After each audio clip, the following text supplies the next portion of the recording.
Tonight, the history of Bathurst captured on DVD. Some of our richest television history from the days when Prime was known as Mid-State Television has been saved for future generations. Broadcast reels, which include the historic moments in Bathurst, have been launched on DVD for the first time. Western filmmaker Bruce Ryan brought to life Prime Television's acclaimed Around the Schools program. It ran from 1979 to 1986. Tens of thousands of school children have participated, and the crew has travelled hundreds of thousands of kilometres to visit hundreds of different schools. Definitely was the first, I think, in Australia, and it's certainly its popularity shows that it lasted for 17 years. A few years back, Bruce decided it should last many more and set about compiling a community archive. He rescued the program's old tapes and in doing so developed a grander vision. To see what was happening, say, in Bathurst or Gowra or Broken Hill. The Bathurst Regional Council expressed an interest, and today 3 DVDs of its history were unveiled. The DVDs document the Olympic Bands Parade, the centenary of Federation and Bathurst's inaugural 24-hour event. Bathurst is extremely heritage-minded and very aware of its history and its place in history. And I regard this as an extremely important project. The DVDs will be kept at the Regional Library. With the help of local filmmakers, Bruce hopes to produce many more. Would you rather live in the city or out here? No way, city! If I had my little house dogs out in the city, they'll be run over by now. You have a really good time up here, I reckon. A video production company has been given continued assistance by Bathurst Regional Council to ensure the future of the Bathurst Remembers project. Affordable Video and Multimedia Services donates the profits from other video shoots to the historic initiative. For years, Bruce Ryan has been videoing major events in Bathurst as part of the Bathurst Remembers project. He's devoted to restoring any media, especially film and video, which has historical significance for Bathurst. The retired schoolteacher was attached to the now defunct Education Department's Western Region Media Unit. The time and effort required to keep the Bathurst Remembers project afloat costs both time and money, so Mr Ryan has sought additional council funding. It's a passion. It's like as you grow up, and I've always been interested in photography, not just as work, also as a hobby, but fortunately for me, besides my teaching, photography and film was always an interest. Mr Ryan also videos weddings and social functions. All money he makes he pours into the Bathurst Remembers project. One of Mr Ryan's restoration challenges was to convert 8mm film footage of Bathurst's Bicentenary celebrations in 1965, shot by Duncan MacDonald, to DVD. Duncan, who's now in his 90s, came up and we transferred it digitally, and he added where the chapters were to go, so we have a wonderful resource, all of these being in the Bathurst Library for free borrowing. Mr Ryan finds it difficult to single-handedly keep the Bathurst Remembers project going, and he's seeking volunteers to help out. Anyone with computer knowledge can assist. If you get a person like that who understands the internet and just has an interest in photography, then I can teach them. Mr Ryan intends to finish activities after Bathurst's Bicentenary in 2015. He's keen for someone to be fully trained by then to keep the Remembers project going after that time. Peter Freestone, Win News. Friday Sport now with Amy Duggan, and a big game for Oberon this weekend in Group 10. Sure is.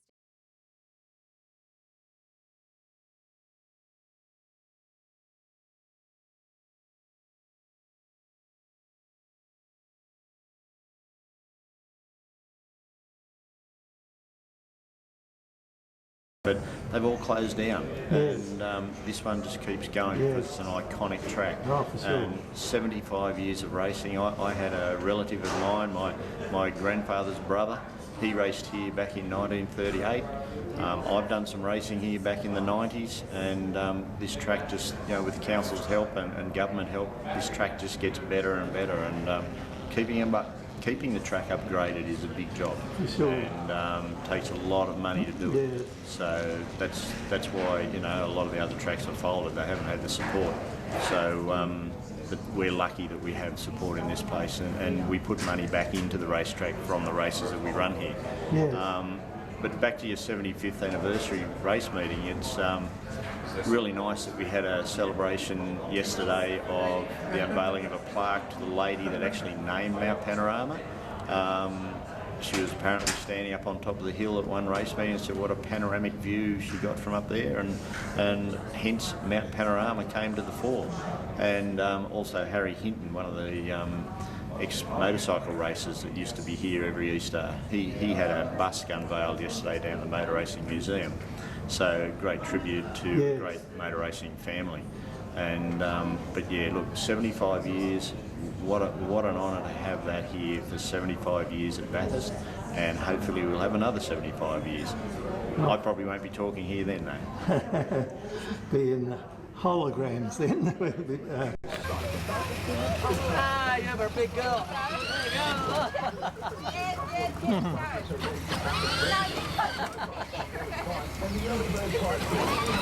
Councillor Bobby Burke, you must be very pleased with the day. I'm very pleased with the day. All the community leaders have come down here to pitch in and give a hand for the Ockhammer repeal, and I'm very grateful for the Mayor and Peter Rogers and all the people who've brought something here today. It's wonderful how people pull together in Bathurst. Mate, Bathurst is a great place. People pull together in all sorts of organisations that we have, from Rotary to Lions to a little op shop like we got here, to Central West Care, Salvation Army. It's just a great place to be. Just tell me a bit more about the op shop. We haven't filmed it before, so tell me how it came about. It came about when I was involved with the Royal Far West back in 2004, and there was a lot of little op shops around the New South Wales, and I decided to start one up for the Royal Far West. They took it on board, and we had to update this place. It was pretty run down, and so we did all that, and they stayed here for 4 years, and we had around about nearly 20 break-ins and windows smashed and a lot of vandalism. And in the end, the Royal Far West decided they didn't want to renew the lease, and I was doing a thing for the nursing homes and called Bathurst Old Age Pensioners. They were a registered charity, so I decided just to put a bit more effort into keeping the shop running and give it back to the Bathurst Old Age Pensioners, and we called it the Community Op Shop, and all funds raised go back into the community, from the tower bells that have been built in town to the gun club building a new toilet block. We just give little donations here and there. Relay for Life, just this year, the last 3 years in Relay for Life, we give them around $6,000 from the shop. So it's just a good way of giving something back to the Bathurst. You just can't do anything better than that. No, nothing better than that, and we'll have friendly volunteers. The time I put in here is I like doing it, or I wouldn't be doing it, and yeah, it's a bit of fun too. A great credit to you, and congratulations. Now the Ockhammer appeal, and that, could you tell us a bit about that? Yeah, well, Ron Camplin started the appeal off at Radio 2BS, and he's got all Bathurst behind it, and they've raised over 70-odd thousand now for the Ockhammer appeal, and the day's takings, we might get close to, you know, $1,000 here today, which will be a very good result. It all started by the devastation that was over in Japan, and having a sister city relationship, it just shows you that Bathurst does care, and we're giving a little bit of that back to Ockhammer. Oh, for sure, and that relationship of the sister city, it's a coincidence, unfortunate coincidence with the tsunami, but it's something you can return back to the people with showing the care and the help that you can give them. Yes, we are. Like the money raised through all these efforts that Ron Camplin and the Radio 2BS are doing, and our little bit here at the op shop, it will go towards helping children out there in devastated schools across Ockhammer. So, you know, it's a very worthwhile cause to be doing it for.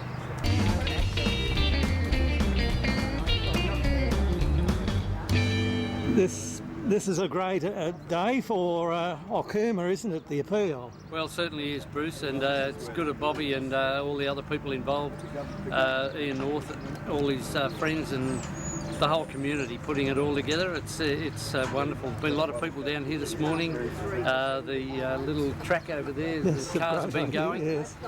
People buying things, and all the money, of course, going to the Ockhammer appeal. Most worthwhile appeal, and well done to Bobby and the team that he's got here.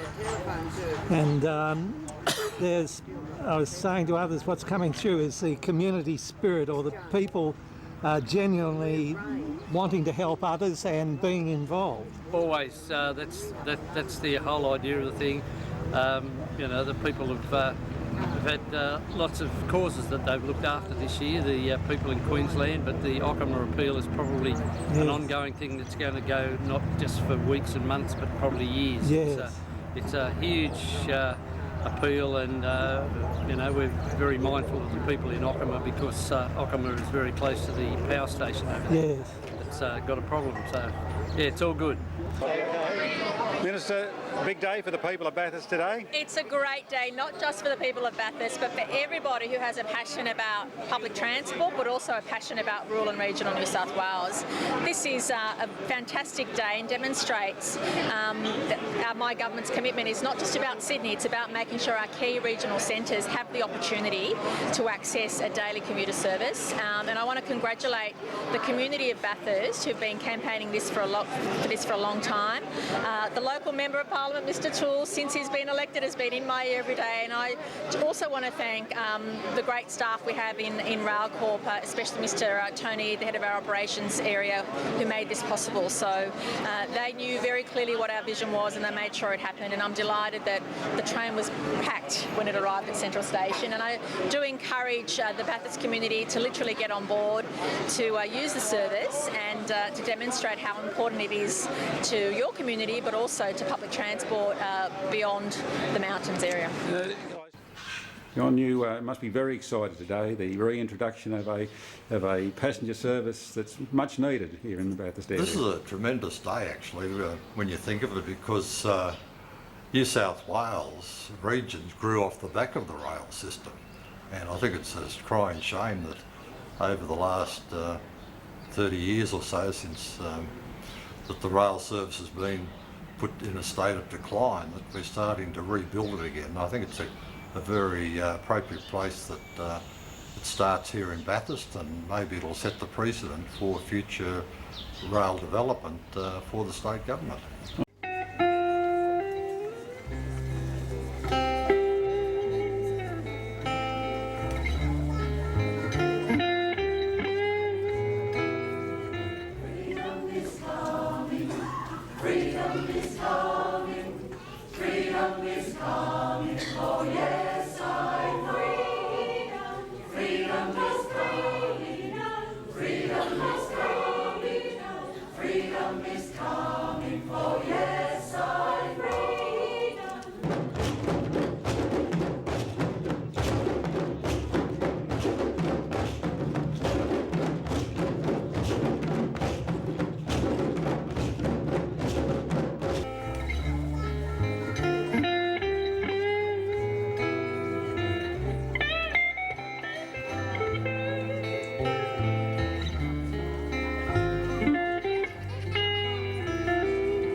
We were out there patrolling on October 19 when they killed Francisco Jackson with another ID. We sent his body back to Dover and the sacrificial flame. Man, I loved him as a brother.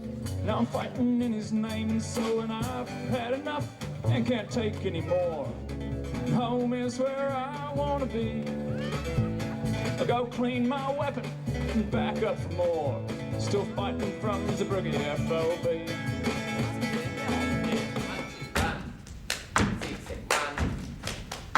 Bring the two forward. 1, 2.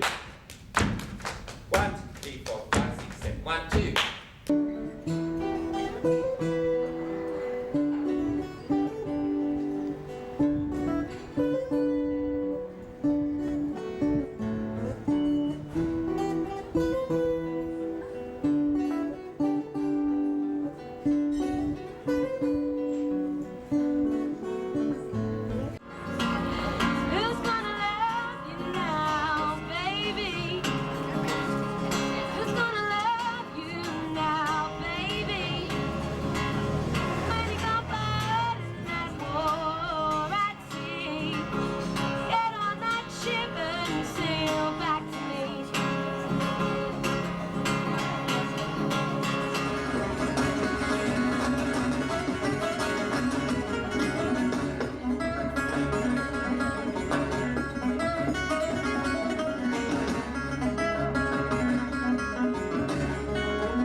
I'll be so alone without you. Maybe you'll be lonesome too. Fly the oceans in a silver plane. Walk the jungle while it's wet with rain.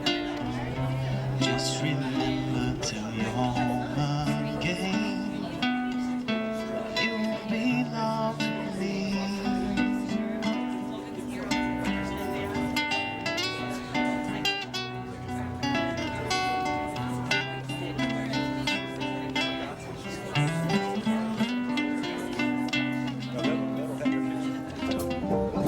So you met someone who set you back on your heels. Goody goody. So you met someone and now you know how it feels. Goody goody. And you gave your heart to you, just as I gave mine to you. And she broke it in little pieces. Now how do you do? So you lie awake to sing the blues all night. Goody goody. And you think that love's about a dynamite. Hooray and hallelujah, yeah. Had it coming to ya. Goody goody for her. Goody goody for me. And I hope you're satisfied you rascal you.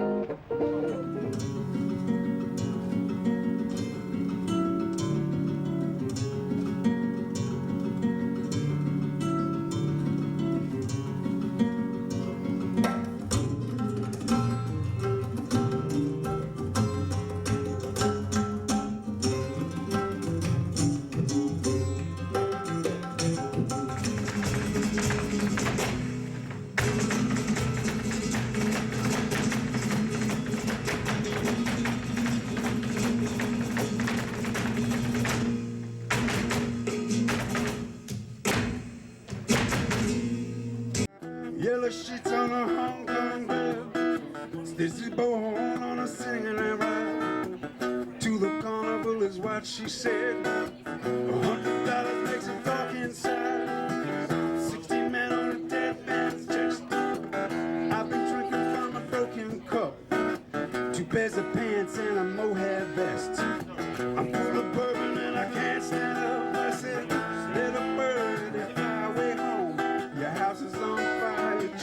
are alone. Little bird, you fly away home. Your house is on fire, your children are alone.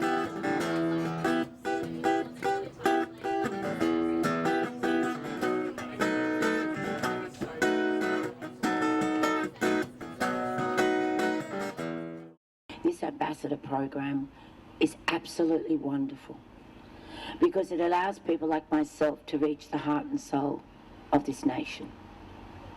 And that's you.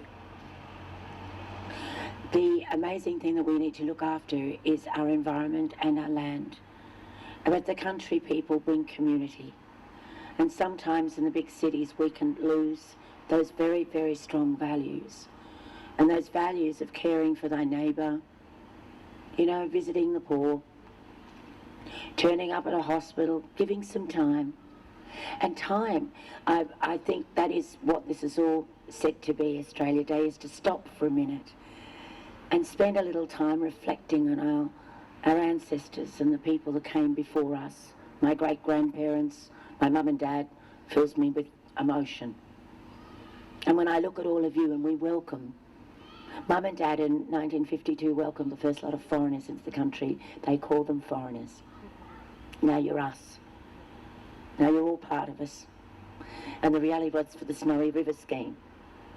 And bit by bit, like the likes of Adam Goods, who's now Australian of the Year, we're fighting against racism and enveloping each other and learning by each other's cultures and teaching each other things. We've got intercultural, you know, awareness in the arts and music. We've got it spreading through food, which is on our stamps as we celebrate all those wonderful Australians, all our chefs on our stamps. So every time we look at that stamp, we'll go, Australia Day 2014. The magic of people, the magic of giving. And I think that's what Australia Day is all about. And welcoming you to think that you've come so far and fought so hard to join us to live in this beautiful country. I'm really proud to be an ambassador, and I'm so proud to be back in this area because this is kind of the if you like, the doorway to a lot of the country towns that I used to travel to backwards and forwards in my childhood to go back to where Mum and Dad were. Today we honour the Indigenous peoples of this land, the oldest continuing cultures in human history. We reflect on their past mistreatment. We reflect in particular on the mistreatment of those who were stolen generations, this blemished chapter in our national history. The time has now come for the nation to turn a new page in Australia's history by righting the wrongs of the past and so moving forward with confidence to the future. We apologise for the laws and policies of successive parliaments and governments that have inflicted profound grief, suffering and loss on these our fellow Australians. We apologise especially for the removal of Aboriginal and Torres Strait Islander children from their families, their communities and their country. For the pain, suffering and hurt of these stolen generations, their descendants and for their families left behind, we say sorry. People still, and this is why a lot of our people suffer from a lot of things today, because of the breakdown of our families, our family units, our laws and customs and stories and everything like that. But yeah, hope you all enjoy the day and listen to some of the music that's going to be provided and some of the stories that people will be telling about things of when they were growing up and that sort of thing on missions and that. I myself am a descendant of a stolen generation. We have survivors of the stolen generation here amongst us today, and we'd just like to honour and pay our respects to those that didn't make it through and make it home to their people.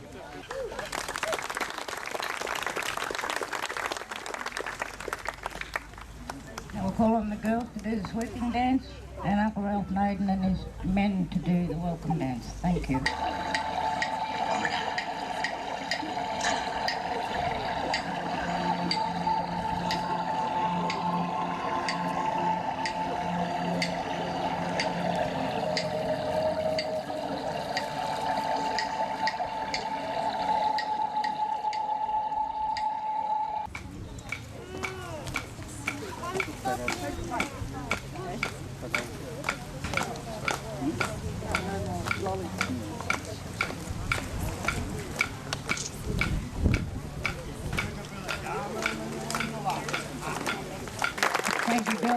real deadly. Now I'd like to call on Uncle Ralph and his young men to do the welcome dance. Thank you. The welcome dance is Down Banado Ninyagi. The Raji Nurum Bungu, Raji Ma and Garin Yangi Yinigi. Bungu. We're going to do the dance for you.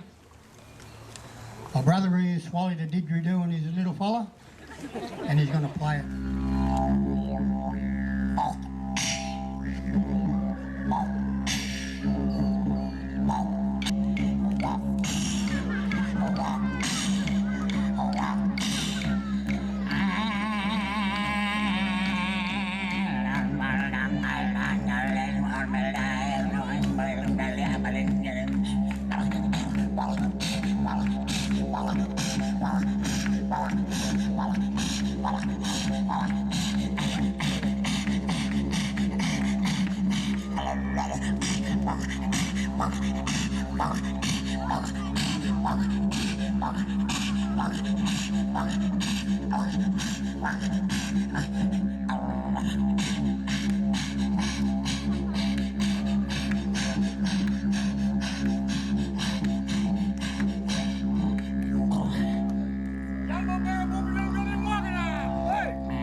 The beautiful place it is here beside the Wombool.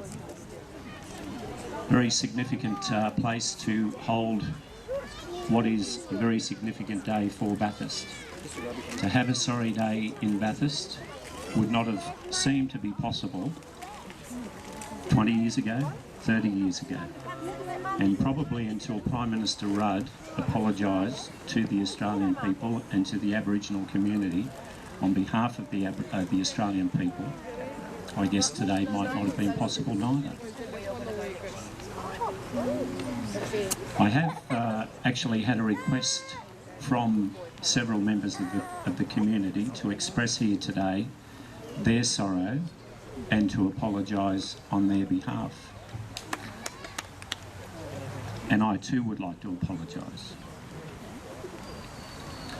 We are sorry for the mistreatment. We are sorry for the suffering. We are sorry for the loss. We are sorry for the separation. We are sorry for the grief.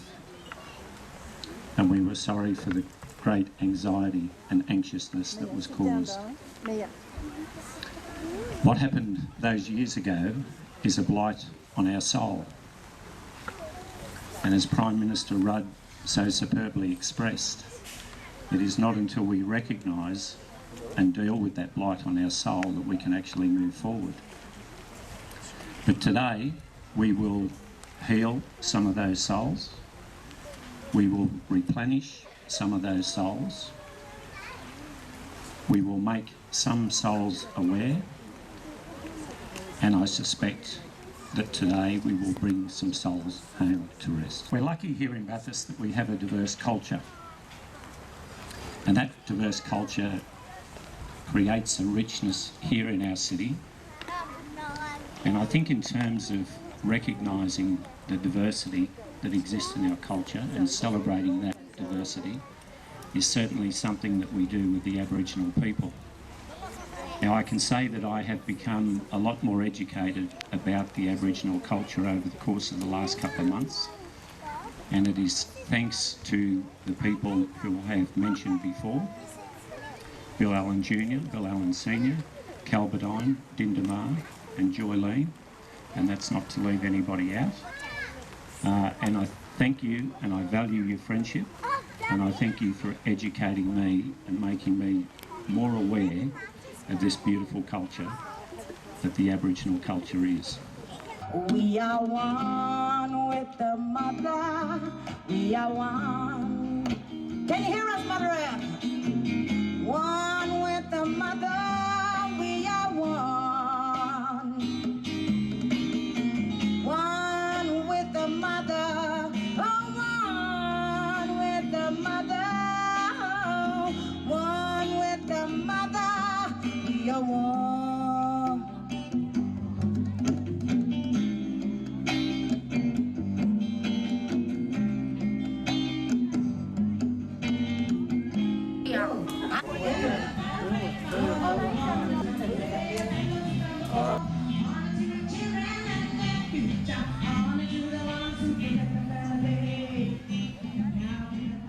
Thank you to Julie Edgar, and thank you, Betty, for being here with us today.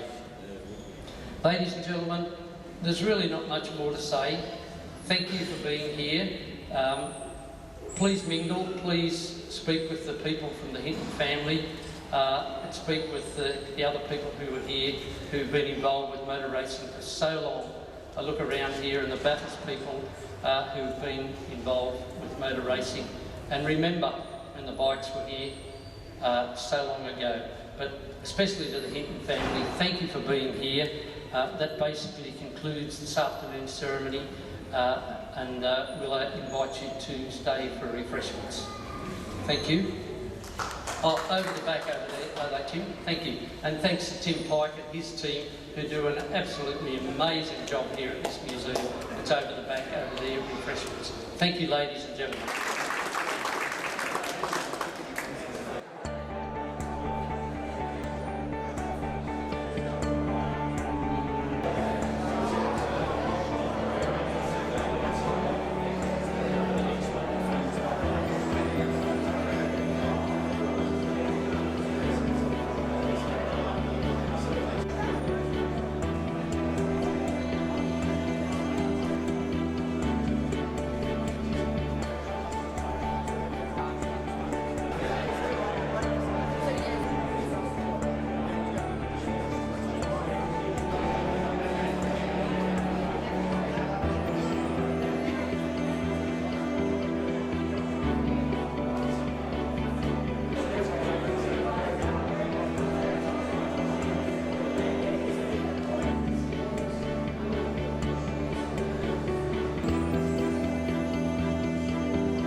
Speaking to Vince Melton.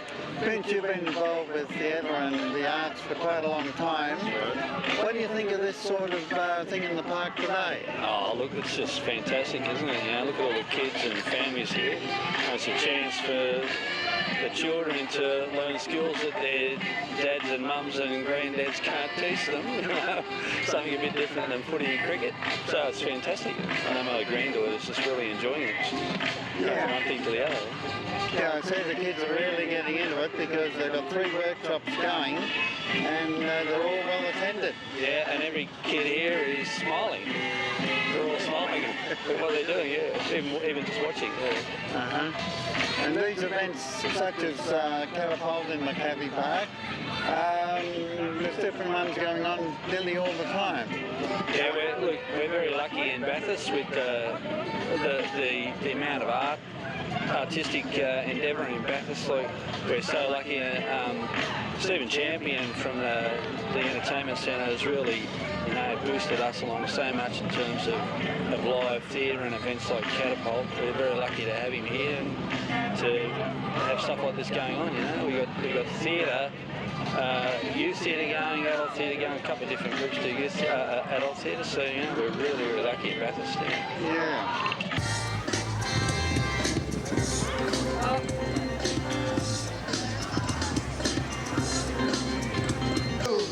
Here we have Romy and Steph. Romy's here on my right, and Steph is over there, well, hiding, but good. You'll have a fair job there, Steph. Yep. It's a bit hard for you to read it. Yeah. So, how long have you been involved with Catapult? Well, it's been organised for a couple of months now, but we're theatre media students from up at Charles Sturt University, and all of the theatre media students have to be involved in organising and different roles as part of the festival. But yeah, it happens every 3 years, and so we all just kind of get prepared for a couple of months organising events like this, which is just like sort of workshops and gets all the kids involved, and there's shows every night throughout the week. Stephanie, what is the actual thing you're wearing? It's kind of like an alien or a dragon. He doesn't actually have he's not actually a character, he's just someone that we invented in the workshop.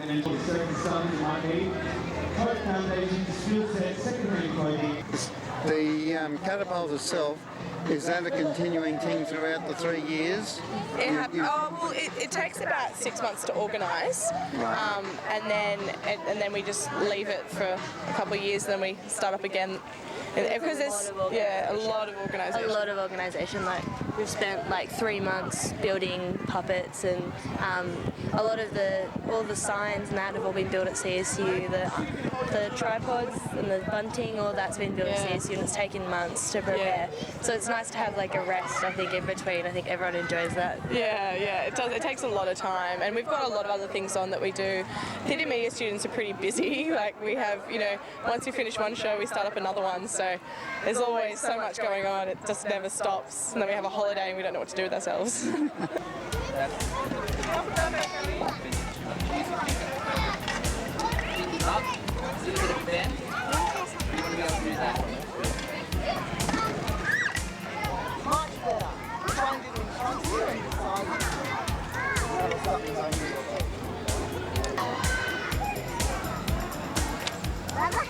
So here we are talking to one of the actual onlookers, and what do you think of a day like today? Oh, it's great. It's really interesting for the kids to come and see all the different things that you can do with the circus and juggling and all sorts of things, so it's great. Yeah, and it's been a perfect day for the event anyhow. It has. Once the fog lifted, we had a great day. Uh-huh. And you have children here, or? Yes. I've got my daughter here. Oh, right. And she's learning some of the skills. She is. We've been spinning plates, and we've been doing hula hoops and walking on stilts and all sorts of things. We're doing very well. Well done. You have some very enthusiastic young people here learning the skills. Yep, this is true. Today we've got, it's called Catapult in the Park. It's for Catapult, which is the International Youth and Circus Festival. Your title, thanks. Monica Morse, Mayor of Bathurst. And Monica, a very exciting day for Bathurst with the return of a day return rail service. Excellent, isn't it? It's such a good thing to have that we can go to Sydney for the day and come home not too late at night. It's a wonderful thing both for people travelling to Sydney on a Sunday like today and for businesses and people travelling to Sydney for appointments. I was talking to a lady yesterday who said that she'll go down for business, but she can do a lot of business on the train. Instead of having to drive, she can sit on the train, use her laptop and get a lot of business done. It's a great thing to be able to do, isn't it? It saves all that wasted time if you're in the car just concentrating on the road. I know, and it's very tiring actually driving down and driving back. It's a bit risky coming back after a day's meeting in Sydney. All a great day for Bathurst today, reintroduction of a daily passenger service. Look, this is a fantastic day for Bathurst. We've got the daily service that is being introduced. It has been the hard work of the Rail Action Bathurst Group for nearly 20 years. So I'm very pleased to be able to deliver on an election commitment, deliver on a very important service for the people of Bathurst. Paul, a great achievement for yourself to get something like this put in because, as you know, rail services in the country tend to contract. To get something put back in like this must be a great vindication for yourself for the hard work that you've done as well. It's very pleasing. I have to say that we've got this daily service that is being introduced today. There's been a big cry from the community for nearly 2 decades to be able to get to Sydney in the one day, whether it be for medical needs, whether it be for business opportunities. Look, the opportunities here are endless. It's going to create further tourism here to the region, to the Central West, and we know that it's been a cry out for service like this for a long time. Look, it's got minimal stops on the way through to Sydney. There's only 6 stops on the way through. This is going to ensure that it reaches Central in 3 hours and 40 minutes. And there's a great crowd here this morning supporting this inaugural launch of this new train. In 1815, Governor Lachlan Macquarie stood on the banks of the river and founded Bathurst as the first inland European settlement in Australia. Although the city has changed quite significantly since then, the legacy remains. Residents, proud to call Bathurst home, have been out celebrating. The 199th anniversary of Bathurst Proclamation went off with a bang. More than 100 people gathered on the banks of the Macquarie River to celebrate the rich history of the town. It was the opening up of inland Australia, so we are quite unique and we are quite proud of our uniqueness and our place in Australian history. The city's residents came out to enjoy the old traditions and some new ones. Although the city is 199 years in the making, thankfully, telling the story wasn't quite as lengthy. Within a year of that time, in 1814, the Central West was open to exploration by the British. We've seen the city grow over those many years. It is now a real cosmopolitan city, developing city, and certainly we've experienced a number of changes. And what would a birthday party be without cake? Local leaders doing the honours. A great rehearsal for next year's Bicentenary celebrations. To be able to celebrate the city of Bathurst being 200 years is a real iconic event. There are already a host of activities being planned. It's going to be a big party for the whole year. A Flagstaff monument will be constructed before then to mark the site where Governor Macquarie proclaimed Bathurst all those years ago. Emily Brotherton, Win News.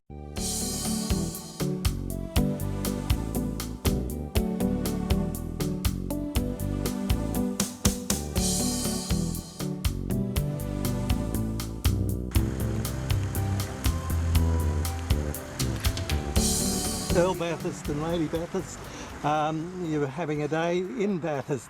How have you found the city? We've enjoyed it thoroughly from one end to the other. We've been absolutely amazed by the architecture and heritage that you're looking after so well, particularly the trees and the greenery that you've got here.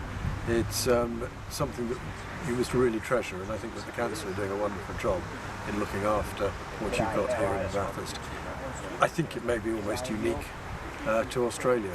The architecture, I just think, is stunning. Yes, we're really enjoying looking around the architecture, and we've been particularly moved and stunned by the beautiful balconies and the intricate ironwork on some of them, which have been just glorious. And also to see the way that the council in Bathurst and the townspeople of Bathurst have kept the integrity of the town, and it still looks like a proper Australian town and not some sort of, dreadful city with huge buildings squishing lovely old historical buildings. And so we've loved coming in, and we think it's got real character and real depth. We've loved having a look around, haven't we, and seeing the Jubilee House and going to Abercrombie House, and we look forward to hopefully returning in 2050. Yes. Which was built in 1890, erected in 1890, on the site of an old jail. In fact, where you're standing now would be about the walls of the jail, and looking around some of the people that are here, it's probably... You don't want to know what my husband said about the immigration form when we came in.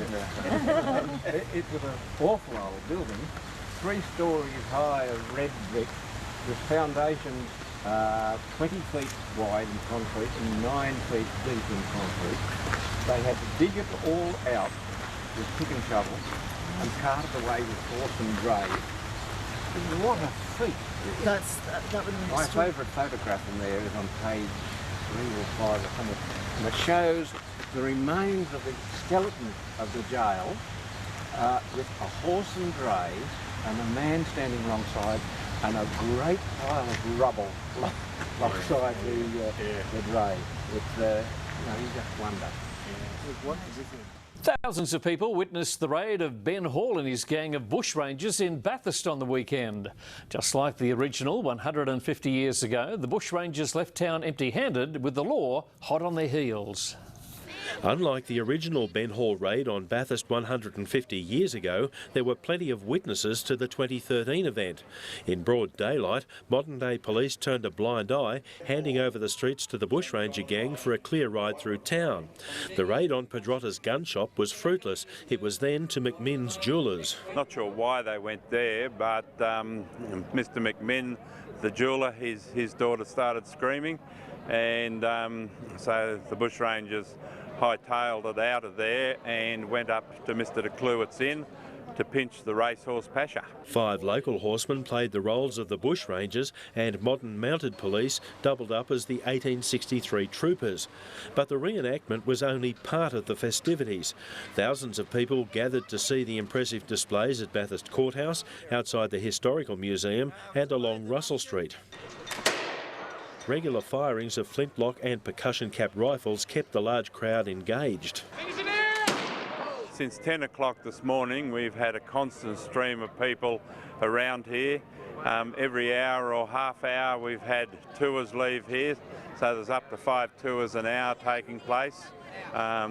We have almost 1,000 seats on those tours. Ben Hall and his gang were criminals of their era, so why the modern fascination with colonial lawbreakers? Certainly were outlaws, yes, they were breaking the law, but certainly when they started off they had quite a large following of people. Bathurst thrives on its history. The Ben Hall raid just another part of the city's rich past. Peter Freestone, Win News.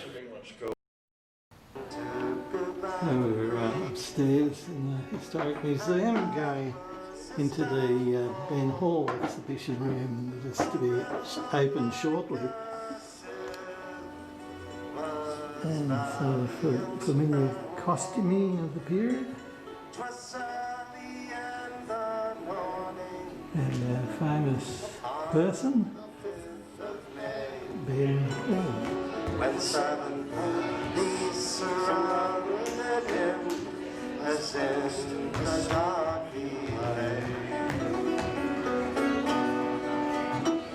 Till dark he was chosen to shoot the outlaw dead.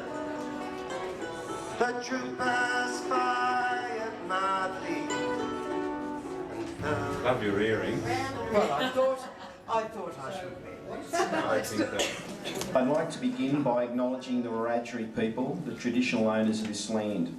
The Wiradjuri are of the Goanna Totem and the people of the Three Rivers.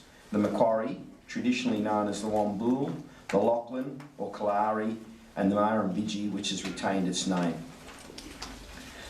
Ladies and gentlemen, may I now call on the Mayor of Bathurst, Councillor Gary Rush, to say a few words. Good evening, everybody. Look, it's my fabulous task tonight to host the function and welcome you all here on behalf of Bathurst Regional Council. But before I do, I'd just like to acknowledge the presence of one of my fellow councillors, Councillor Monica Morse. And actually, if you wouldn't mind giving Monica a round of applause. Thank you, Ms. Rogers. Because most of you would know that if it wasn't for Monica's driving force over the last 12 months, I mean, it certainly went a long way to establishing what we see here tonight. So congratulations to you, Monica. But welcome everybody. I understand we've got guests from, all over New South Wales. I was just talking to some people there from Wagga, and I understand that we've got some guests from New Zealand. So welcome everybody to this fabulous museum of ours, and welcome to our fabulous city.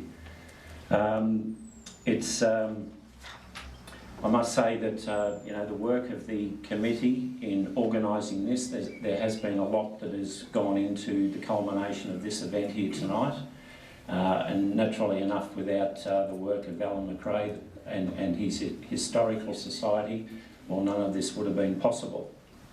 And certainly none of it would have been possible without, and we'll hear from Megan Penzick in just a moment, but this would have been possible without the Penzicks. And I understand too that a Bathurst resident played a very large part in having the collection here in Bathurst, and that's Mr. Tim Sargent. So congratulations, Tim. I think without your introduction some years ago, I mean, we wouldn't have the benefit of having the collection here in Bathurst. So congratulations to you as well. So without any further ado, look, it's my privilege to introduce and invite Megan to the microphone to say a few words. And I'm sure she'll share with us a little bit about the, how the collection comes to. I've come from Tasmania, which is where Edgar and I have been living I've been living for the last 7 years. Edgar had two major passions in life. The first one was Australia and its history. The second was collecting. He actually did have a third passion, but I was down the list and I knew where I stood. I can remember once we were coming home from a gun show. Consequently, I have a pair of gun earrings on today. And those who really know their guns will know they are actually pocket Colts, not Navy. We had a little altercation with another car and we demolished a shop. As the bricks stopped falling on the roof of the car, Edgar's first words were, "Shit, my guns!" He turned off the motor, looked at the back and realised the guns were in one place, and then he said to me, "Are you all right, love?" That was Edgar. He was a man that was different. People sometimes called him a male chauvinist pig. No, he wasn't. He'd passed that stage. He was a male chauvinist hog. But he was the man I loved. I met him when I was 20 and he was 38, and he proposed after we had known each other 3 weeks, and my answer was, "What took you so long?" As I said, his passion was Australia, its history, and collecting. And he couldn't stop. Collecting is a terminal disease. Those people who are collectors or who are married to collectors will know that. And Edgar's passion was New South Wales history, 1850 to 1900, and particularly the police and the bushranging history. He loved it, he lived it, and even when he died, that's what he was thinking of. When we had this large collection and we thought, what are we going to do with it? Family aren't interested as we thought they should be, but they weren't. Tim suggested Bathurst Council, and we thought, what a brilliant idea. A lot of negatives, photographs, a lot of paperwork that Edgar had collected over the years as a research material for something for future generations. I'm so pleased that Bathurst Council accepted it, and I'd like to thank the Council, the Historical Society for all the work they have done. I have a connection with Bathurst. Well, yes I do. My grandfather was born at Dunkeld. My great-grandfather was the school teacher at Dunkeld at Evans Plains. My great-great-great-great-grandmother was born in Kelso in 1829. So I'm very pleased that part of the Penzie collection has a permanent home in Bathurst. And thank you all so much for coming. In Bathurst. And thank you all so much for coming.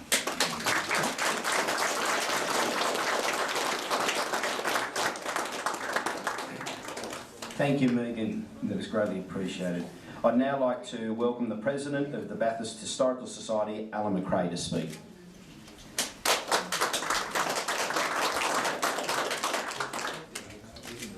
Thanks very much. I'm a collector, so gee, I better be careful. The Mayor of Bathurst, Alderman Gary Rush, Dave Shirley, General Manager of the Bathurst Regional Council, Megan Penzig, and the many guests here tonight. Firstly, I'd like to thank the Bathurst Regional Council and the current Mayor, Gary Rush, and the past Mayor, Monica Morse, for the mayoral reception here tonight. It was organised originally under Monica and then transferred to Gary. It's taken some 15 years to actually get to this point tonight. The Society actually took over the collection in 2007. However, our plans to put things on display was held up by a leaking roof. Late last year, the water leak problem was fixed and the extensive damage was repaired and the walls repainted, allowing us to commence.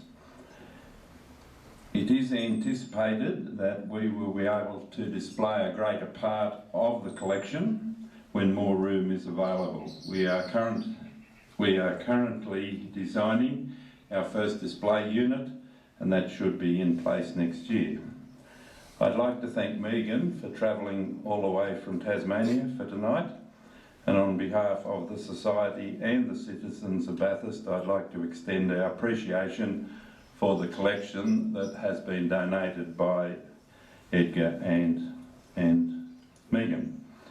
Also, as already stated, I'd like to thank Tim for his instrumental part in the collection actually coming to Bathurst. If Edgar was here tonight, he'd probably say, "Ah, stuff a parrot. What's all the fuss about?" I'd like to acknowledge the Bathurst City Council, because that's under whose name originally things started to happen, for recognising the significance of the collection and the contribution that it will make to attract visitors, collectors and other researchers to come to Bathurst. The Historical Society would also like to thank past mayors Norm Mann, Ian McIntosh and Monica Morse for helping to finally bring the exhibition to the general public. I'd like to point out that Monica Morse as mayor was able to persuade the Attorney General to get the water leak fixed. Edgar's contribution to exposing the truth about some of our bushrangers cannot be overlooked. He published 22 books which enhanced his status as Australia's premier authority on colonial bushranging. Lastly, I'd like to acknowledge and thank Alan Cochrane, the curator of the collection, the Society's assistant curator Samantha Friend, and all their work that they have done in laying out the display. 3 years he drove the roads and showed. Mate, as I said to you earlier tonight, if you get pissed on duty again, you're gonna front the boss on Monday morning. You're that bloody bitch.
turn around once, back to your place.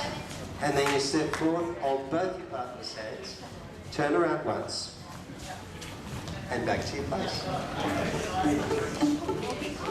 Now, just to make it, I've got no reason for doing it except what the heck. But,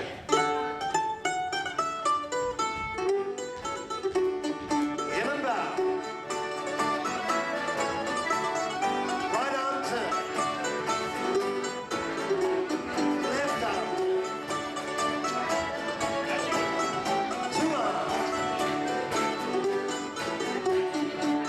Top couple down the middle.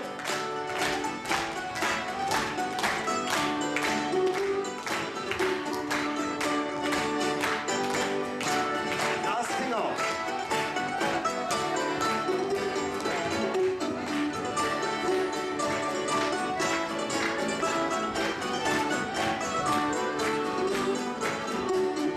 A bit of a joke with a racing bloke, and he quit his side. It was shit by shit. There wasn't the slightest doubt. We had to make a shift because the money was running out. But he can't alone. Winner with the old one up the ball. He's a red hot combination with his old Jim John.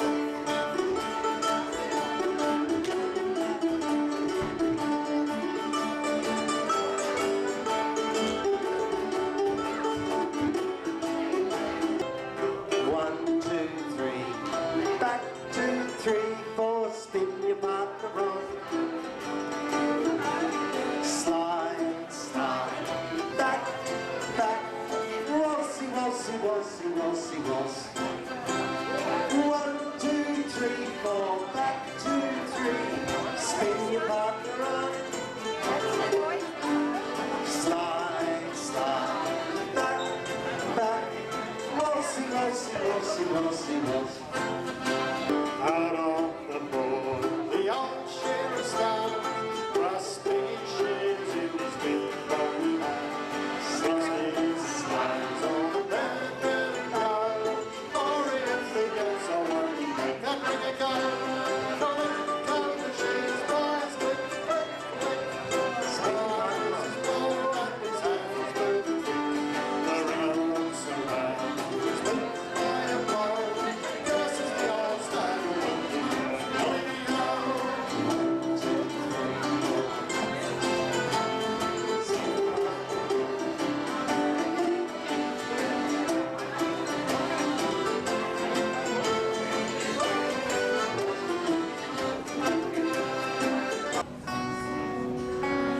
It's called the Streets of Forbes.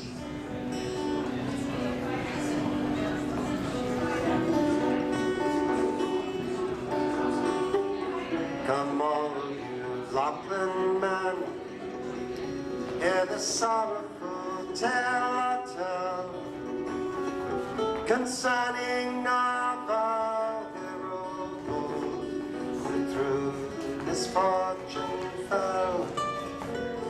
His name it was Ben Hall, man of the who was hunted from the station like a dog shot down.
It really does signify the commencement of Christmas.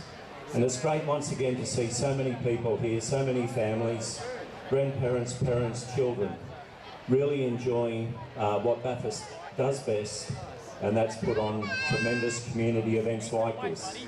And this event is one of the finest community events that we have in Bathurst, without a doubt.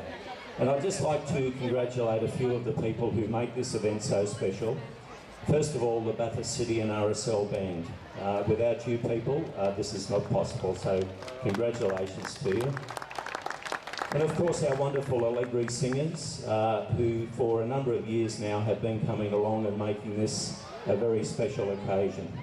And of course, without the continued support of sponsors like Reliance Credit Union, who not only make this event possible, but make many other events here in Bathurst possible. So I'd just like to acknowledge and thank Reliance Credit Union for their continued support of this community.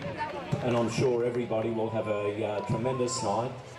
Enjoy the singing and enjoy the participation and enjoy what is a wonderful family interaction. So thank you very much. What a fantastic sight from up here, looking out over all those families out there with the Santa Claus hats on. This is truly a community event, and this is one of the reasons why Reliance Credit Union sponsors this each year. Okay, down to the serious business of carol singing. Hope you've warmed up the tonsils and are ready to roll, because our first carol is moments away. Pete, I think that we need to have a little bit of a warm-up. A warm-up? Kids, are you ready to have a warm-up for the carols? Okay, here we go. Me, me, me, me, me. I think we need to do that one more time. Just give it a little more volume, kids. Ready? Me, me, me, me, me. Oh, yep, nice. Ba, ba, ba, ba, ba. La, la, la, la, la.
Thank you.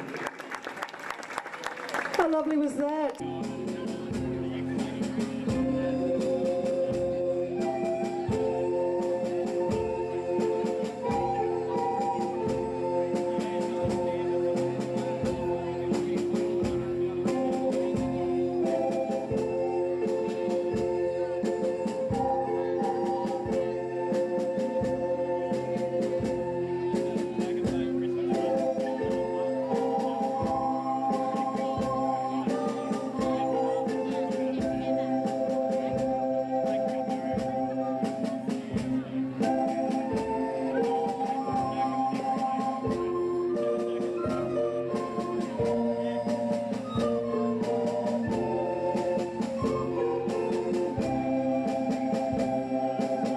I'm going to sing a little song and then we're going to sing away in a major, so dust off your vocal cords. We're going to be accompanied by the magnificent band, and also in a moment we're going to introduce properly the Allegri Singers conducted by Bill Moxey. And both of these groups, as Janine said a little earlier, are here every year to accompany us and to get us immediately into the Christmas spirit. So that's a real joy and something to look forward to in a moment when we get the Allegris up. So no further ado, away you go, Cindy.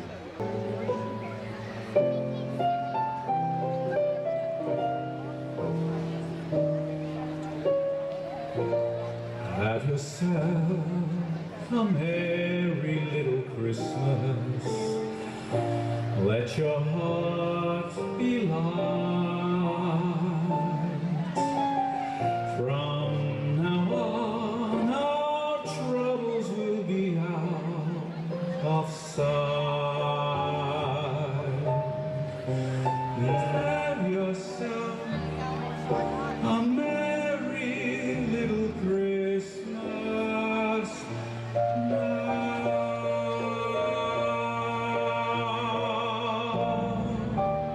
In a manger, no crib for a bed, the little Lord Jesus laid down his sweet head.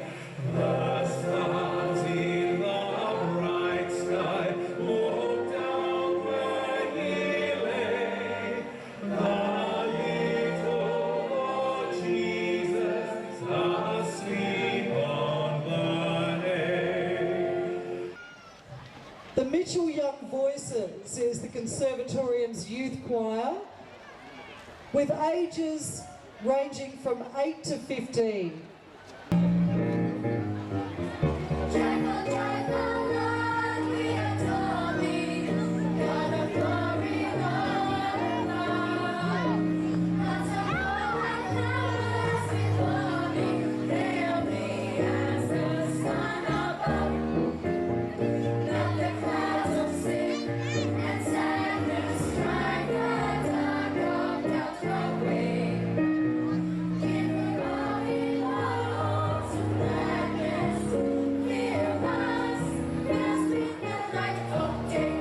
Sweet hymns of joy and grateful chorus raise we, let all within us praise his holy name. Christ is the Lord, oh praise his name forever, his power and glory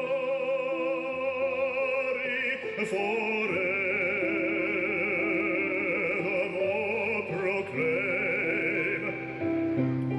His power and glory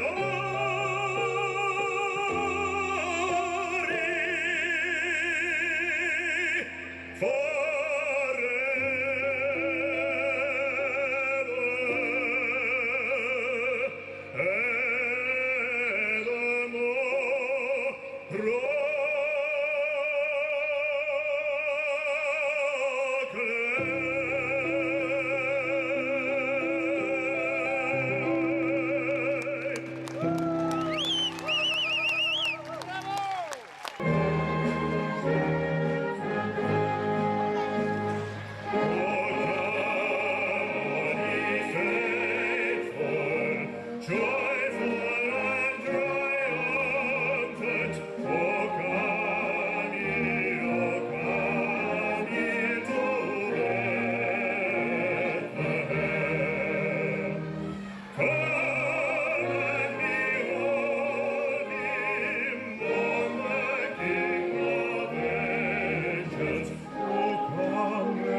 Give yourselves a big clap and wave those candles. Let's see those candles.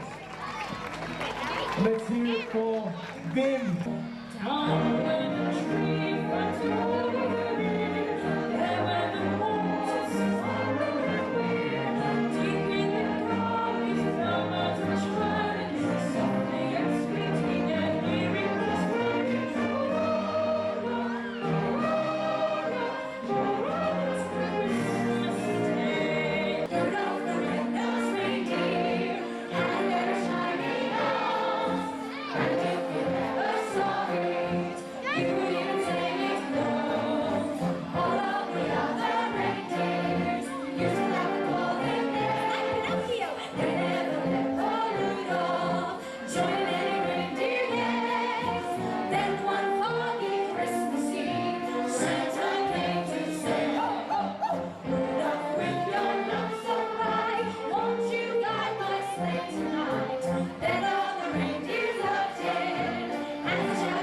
Welcome to the launch of the Bathurst Remembers project.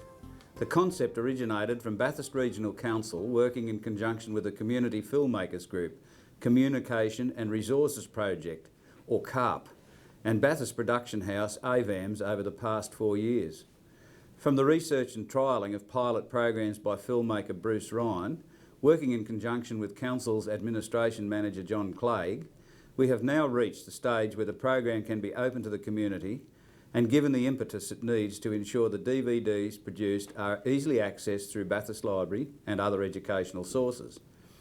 We also hope local filmmakers, historians and students of media are encouraged to join in the production process to ensure the project's continuation and expansion. Significant materials for the series have come from the former Department of Education's Media Unit and CARP video collections. Master tapes from the Media Unit, through the efforts of Gerard Martin, member for Bathurst, and Bruce Ryan, have been placed under the custodianship of Council and are now stored in the Bathurst Library archives. They contain a wealth of materials on communities and schools throughout the Western region, compiled over the last 2 decades of the 20th century. New materials are also being frequently filmed on significant events and added to the collection. For example, films shot on Bathurst's involvement in the 2000 Olympics and the Centenary of Federation await compilation. Just this week, a new DVD on the 150th anniversary of Cobb & Co, including a movie of the reenactment journey from Barrington to Bourke, has been released. Let's now see some extracts from the presentation Bruce screened at the Society of Motion Pictures and Television Engineers Convention at Darling Harbour earlier this year. It illustrates how production processes can bring about quality restoration of valued historical glimpses of our past, not only in Bathurst but ultimately the whole of Western region. The Media and Resources Committee was primarily concerned with developing audio-visual resources for teachers on a local basis, as well as trialling and implementing the then new draft curriculum in mass media education. All of this occurred in the late 70s. Besides teachers and librarians participating, the committee received strong support from the AV department at Mitchell CAE under Ian Brewer. The film and video project had been commenced by Bruce Ryan, working with students in school on film production using photograph, sound, slides, Super 8 films, etc. Bruce was also doing communication, PR and film studies at the time with Mitchell CAE and the Australian Film and Television School. His mentors were people such as Tom Hogan, David Potts, Neil MacDonald and Dean Hutton. Western Education Region set up a media unit and began a regular televised program on CBN8. CBN8 later became Prime Television. This program was titled Around the Schools.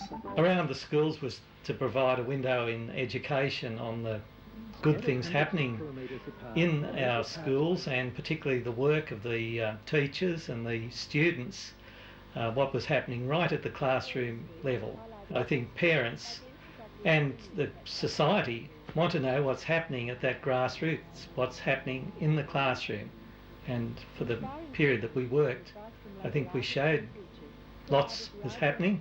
In 1979, the station management approached the Western Area Department of Education Director, Mr. Doug Rickard, on the possibility of commencing some form of children's session on a cooperative basis. Out of that approach, Around the Schools was born, and the program is now well established. It is unique in Australian television, being the only one of its kind.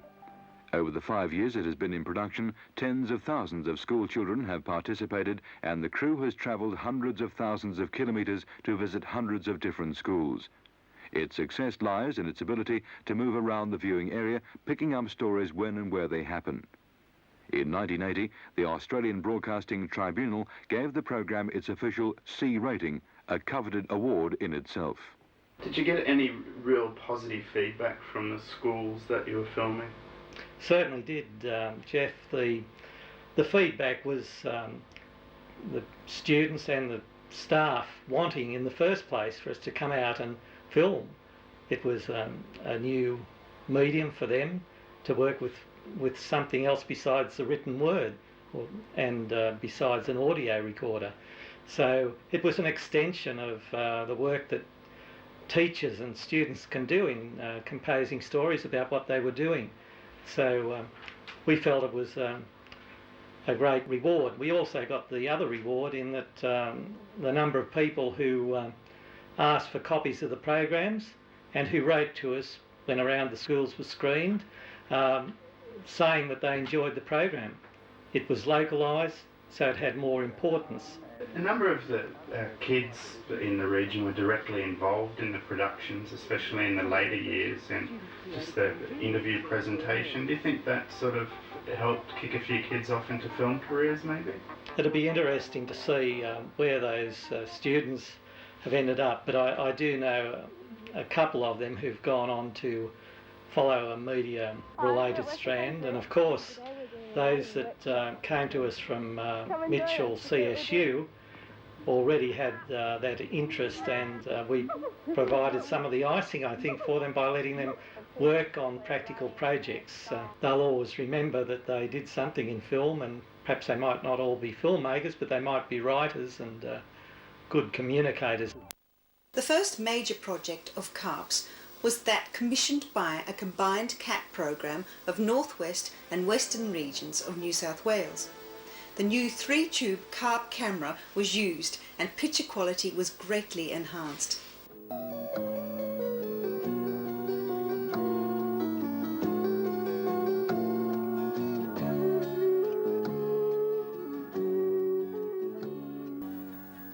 "100 years ago, paddle boats like this were a common sight on the Darling River.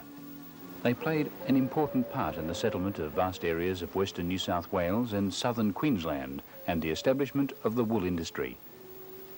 From the 1860s until the end of the century, when journeys into the outback took many months in dusty, uncomfortable coaches, and when all goods were carried over unmade roads on wagons pulled by camel or bullock teams, the paddle steamers were a fast, cheap and pleasant means of transport.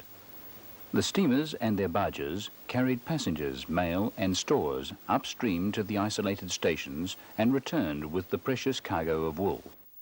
Peter Dargan, in conjunction with Denise Payne, developed the script. Took every man to know his job.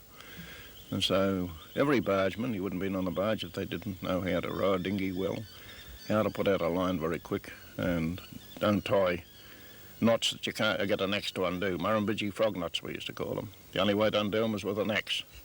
But if you could tie good knots, you became a good bargehead. Barges presented special problems for the skipper as well.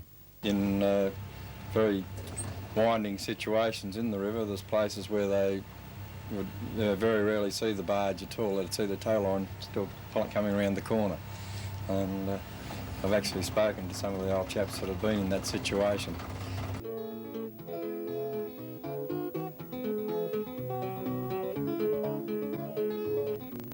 Hello and welcome to Tibooburra. This is the school sign. And these things here represent the rocks that are around Tibooburra, like up there. They're not found anywhere else except for about a kilometre radius around Tibooburra. Tibooburra is a hot place. It is often on the weather map. Tibooburra is 336 kilometres from Broken Hill. Tibooburra is the Aboriginal word that means pile of rock. We're standing in the main street at the moment. That's the bitumen. Not much bitumen. Once you get out of Main Street, it's all dirt again. Would you rather live in the city or out here? No way, city. If I had my little house dogs out in the city, they'll be run over by now. You have a really good time up here, I reckon. Some of the notable pioneers in local media were Alan Newhouse, who was working with secondary students in filmmaking, John Clegg with his colour slides and projection effects, and John Foster with primary students who were also involved in filmmaking. Fortunately, some of the work of these teachers and students has been preserved in the around the school's archives. Take a single frame of a person in one position, and then we shift him ever so slightly to the next position, and take another frame, and we continue on until we finish the sequence. What we've done here is have our hero, Rocky Armstrong, moving around the playground and appearing as though he's skating around on a chair with his superpowers.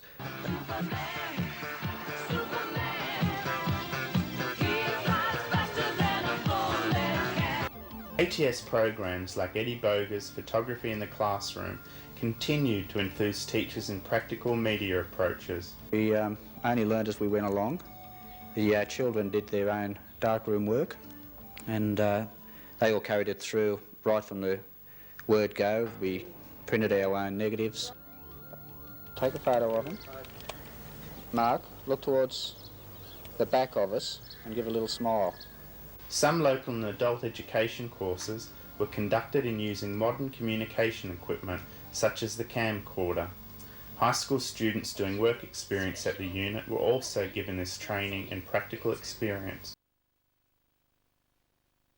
Retired Mitchell College lecturer and well-known historian Theo Barker spends a lot of time these days helping people learn about their local history. When the students at Raglan Public School in Bathurst started on their own local history project, Theo offered assistance and we went along to see what he was able to uncover for them. Now, many of the things which Theo showed the children are things which can be found in other towns. And as many of you are sure to be following the lead of the Raglan students at some time during your school career, there'll be a few ideas in today's program for you. The study of local history is also quite a good family project, so Mum and Dad too might be interested in what we have for you today. People walking up both streets. If the door was on one side, the idea was that people might go in there, but others wouldn't see the door and would walk past, so the door was intended to entice them in, do you see? Now, if you come over here, you will see another group of buildings which look fairly modern now, but when you look at them closely, you can see that they were probably older too. Ladies and gentlemen, boys and girls, I hope that you continue to enjoy your day in celebrating 100 years of the railway at town. So raise your glass and give a cheer and toast the railway days. In times of change it seems so strange to travel other ways. When the oil runs out you'll hear them shout, what we gonna do? We'll swing the banjo at the firebox door just like they used to do. Hey, hey, what do you say 100 years ago? They led the rails out to Cowratown where the Lachlan River flows. Hey, hey, what do you say 100 years ago? They led the rails out to Cowratown where the Lachlan River flows.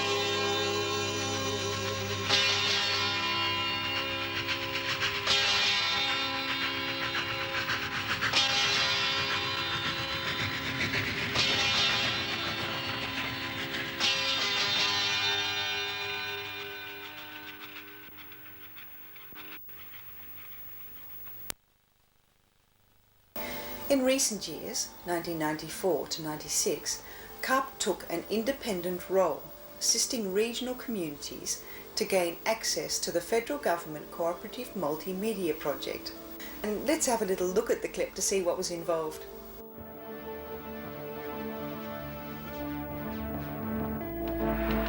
Prime Television is proud to be associated with WorldLink CMC Australia, particularly because of its emphasis on regional Australia. Prime Television and Arts Out West forged a link 10 years ago to give access to the creative talents of Western New South Wales and to give that access to a wider audience. Till now, culture has always been represented as a city-based thing, which has meant that regional areas have been totally ignored.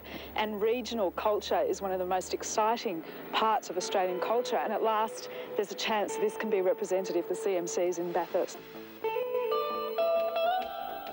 Has a fantastic future. Government is predicting that worldwide there'll be at least 30 million systems in operation. The policy seeks to create a dynamic multimedia industry. There's a lot of support in Dubbo for the establishment of a cooperative multimedia centre in our region. Here at Bush Telly Productions, we offer to the CMC our expertise in education and training, our expertise in the production of digital media and our production facilities.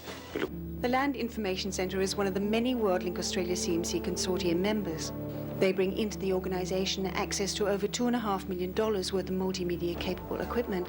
They are uniquely set up to produce CD-ROMs, digital imaging and art-quality commercial printing materials. WorldLink Australia CMC is bridging the gap between commercial industry and education and training. It is formulating policies that will provide the means for traditional education and training institutions to focus on industry-based, hands-on experience with commercial environments. WorldLink Australia will give all Australians a chance to work and train within the finest multimedia. WorldLink Australia means multimedia for all Australians.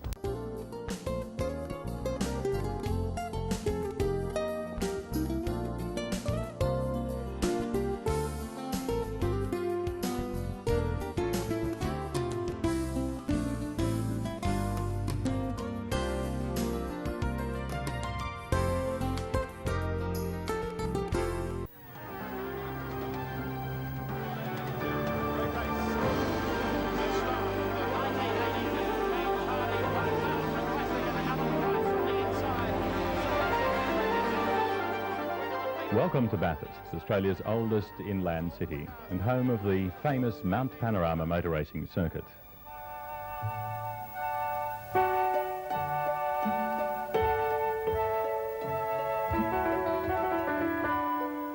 A visit wouldn't be complete without a drive to the top of Mount Panorama to experience the racing circuit and view the magnificent outlook of the city and the rural countryside.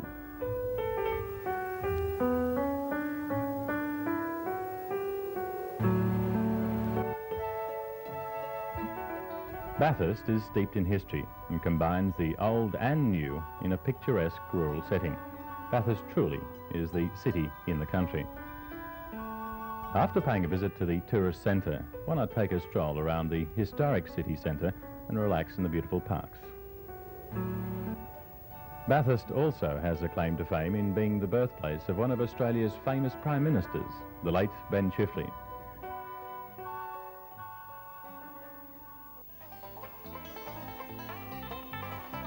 So you like gold? Then Bathurst is surrounded by famous gold mining areas such as Hill End, Safala and Chunky Creek.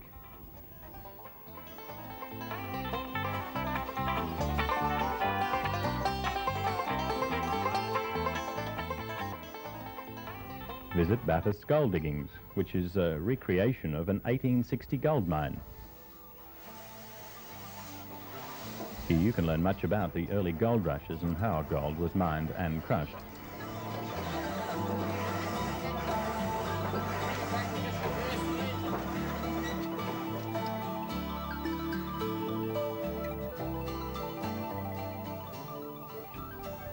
Spring in Bathurst is a delight, both within the city itself and the surrounding countryside with many trees in blossom.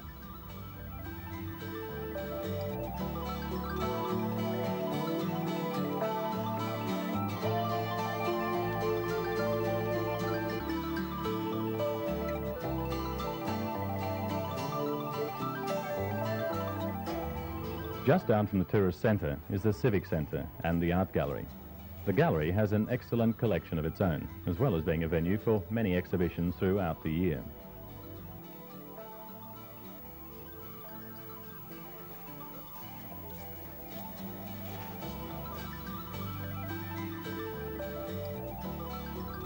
Winners of the James Hardy 1000, which is held in Bathurst each year, are honoured by brass plaques embedded in checkered flag concrete outside the Civic Centre. The memories of famous races held on Mount Panorama come flooding back as one looks at the names of the race winners over the years.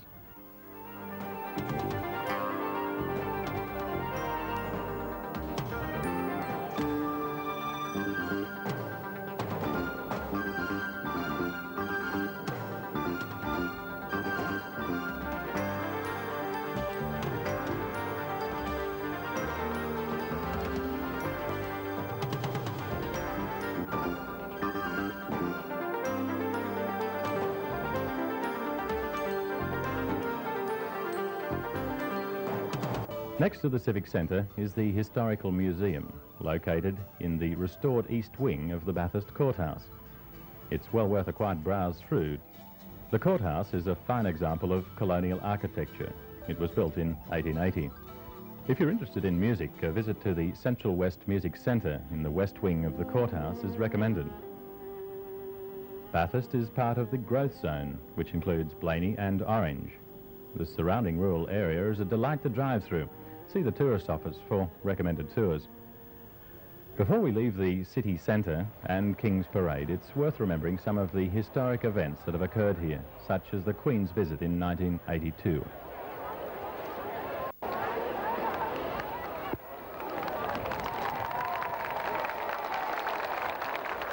And the crowds give the Queen a big cheer after the signing of the register.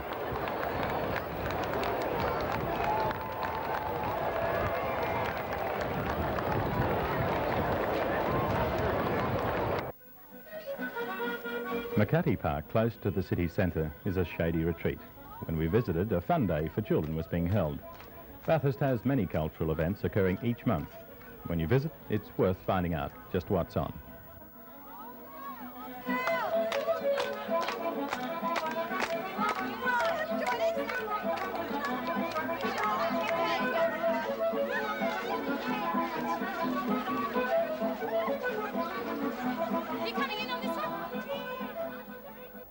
Bathurst has many fine old buildings which serve as reminders of its rich heritage. Visitors are able to visit some of these, including Abercrombie House. Arrangements should first be made with the tourist centre to make sure when the buildings are open for inspection.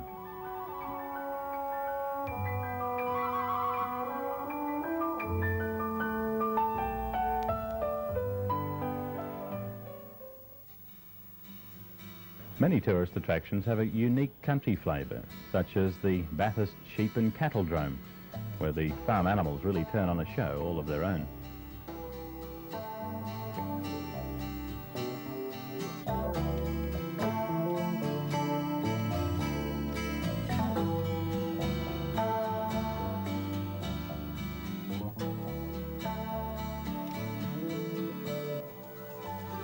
Amongst vast tracts of rural countryside and forests, there are many interesting places and townships for the visitor to explore and enjoy.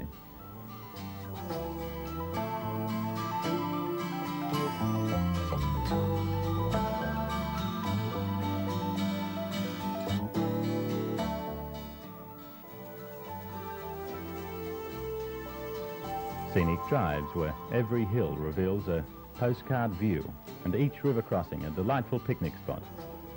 Bathurst, with all the facilities of a modern city with excellent amenities for the tourist and traveller.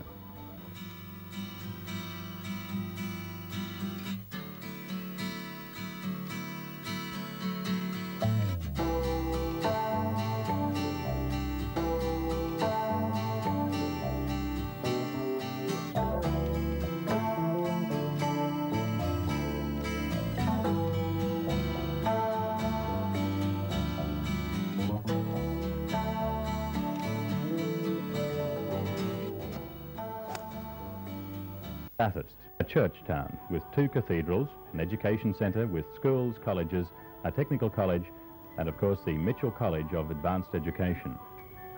Obtain your free information from the Tourist Bureau. 1985 was the centenary of the gazetting of Bathurst as a city, and celebrations to mark the city's first 100 years were held throughout the year. One of the most colourful events was the reenactment of Governor Macquarie's proclamation of the town of Bathurst on the banks of the Macquarie River in 1815. The reenactment followed the original ceremony to the last detail, including excerpts from Macquarie's speech, raising the flag, and the firing of a volley of muskets. An activity which involved many of Bathurst school students in the centenary was a display of family memorabilia organised by the history departments of Kelso and Bathurst High Schools and held over 3 days in the Bathurst High School Assembly Hall. Children from Bathurst primary and secondary schools visited the display with their teachers. There was plenty to interest everyone, whether they studied history or not. The exhibition was open to the public during a weekend and was officially opened by Earl and Lady Bathurst, who travelled from England to take part in the civic centenary celebrations. Earl Bathurst is a direct descendant of the third Earl Bathurst, who was colonial secretary in 1815 and after whom Bathurst was named. We say many congratulations to everybody who has been concerned in this exhibition. Good luck with all your ventures for the exhibition and many, many other things that you are doing. Kay Simmons, history teacher at Bathurst High, told us why the schools had mounted the display. We decided to allow the school children to be part of this display. We thought it was important that they celebrate the 100 years. It's a great time for the kids to be involved in the history of Bathurst, and what better way for them to organise an exhibition like this. John Payne, English history head teacher at Kelso High, told us how the schools obtained items for the exhibition. Well, to start with, we just encouraged students in our history classes to bring in items, and when they came in we showed them, and that created a momentum. We publicised it several times in our school newsletter, and so parents started contacting us about things. We also put several items in the local newspaper asking people for things to go in the exhibition. And finally, over the years I've built up several contacts, and I actually approached people and asked them for items that I thought would be interesting for the exhibition. We organised the exhibition into different categories. As it was a family exhibition, many of these categories related to everyday life. Many old household appliances came in, and students were really interested to see the way kitchens particularly operated in the past. What was really interesting to the children was the lack of plastic and the predominance of metal and wood in the household appliances of times gone past. One section was devoted to sporting goods and games of the past. There was one small collection of very old marbles, and a lot of the old people who came to see the exhibition spent a lot of time reminiscing about how they'd used marbles such as those on display. This is one of the real treasures that's turned up here today. It's the menu from the old Royal Hotel in Bathurst, the one that's derelict now. And in 1929, it's dated, it's the 20th February 1929, the English touring cricket team visited Bathurst and they played here, and they signed the menu. That's the signatures of all the English cricket team on that side. On the reverse is the Australian team. Donald Bradman's signature is there. He visited Bathurst in 1929 with the Australian team. Duncan Ironmonger, another famous cricketer of the period, he visited. Other greats from the late 1920s in Australian cricket. This is the Eastman V No. 2 camera, and the lens was made in Birmingham by the Otis brothers. We have quite an interesting history of photography in a variety of cameras. Clothing, and particularly the handmade ladies' undergarments, have taken quite a deal of interest with particularly kids who sew. Heather, could you tell me about the baby clothes you've brought in? Well, they were my great-great-grandmother's, and they were baby christening clothes. They were made in the late 19th century, we think, and they're made from a silky kind of material, which were not short, and they were knitted. Sandra Russell, you're a student at Bathurst High School. You've brought in a number of things for the display. Could you tell me about them? Yeah, I brought in some medals, some handcuffs, a notebook, a war pension and a couple of pictures belonging mainly to my great-great-grandfather, who was Joseph Montague Wykes. He was born in England on the 20th of September 1838, and he served in the Siege of Lucknow, and we have a Siege of Lucknow medal there. He was invalided in 1857, and in 1864 he travelled for Auckland, New Zealand, but we don't know what happened to him between 1864 and 1869, where he turned up at Bathurst as a Joseph Montague Russell. So he's changed his name, but we really don't know why, because I'm a Russell, but I really should be a Wykes. Patrick Chifley, you're Ben Chifley's great-great-nephew. You must have brought in some interesting things. Yeah, I brought in a picture of Mrs. Chifley and the Ben Chifley, and there's 2 books over there, one by Professor Crisp. And what's it about? It's about the life story of Ben Chifley. What's happening in these photos? Do you know when they were taken? Yeah, this is when Ben Chifley is coming out of a polling booth. Have you any idea of what year? No, not quite. Vanessa, could you tell me about your doll and dolls pram? Mum collects old things, and she collected the pram and then did it up. She repainted it and had it, the leather put in it. It's fairly old. We're not sure how old exactly. The doll, it's a reproduction of a very old doll. The mould, it's made out of mould and has porcelain slip poured into it, and then it's fired and then painted and fired again. Is that how they would have made dolls when its original was made? Yes. Except they wouldn't have been fired in electric kilns, they would have been fired in gas or another sort of kiln. And what do you think of the whole exhibition? I think it's great, set up very well. I'm here today with the rest of my 9H1 class to help keep the people away and just help set things up. We've all been helping writing out signs and notices describing what's in the picture and what the articles are about. Frank, what have you got there? Some opium scales used by the Chinese in the goldfields. Tell me how they work. Oh, well, they put down the gold on that end there, and as they move that across, it'd even up, and then they'd be able to count how much gold they've got, and they'd take it in and get money for it. And you can see all the measurements of the weight of it across the top there. They must be a treasure? Yeah, I'd say so. The opium scales have got its own carrying case, and the tray slots in there, and its little weight goes in there, and it just slides in there like that, and put it on and slide up the catch. Ready to take to the next goldfield? Yeah. I've also got this town's cry bell. What does it sound like? Certainly noisy, isn't it? Yeah, and what was it used for?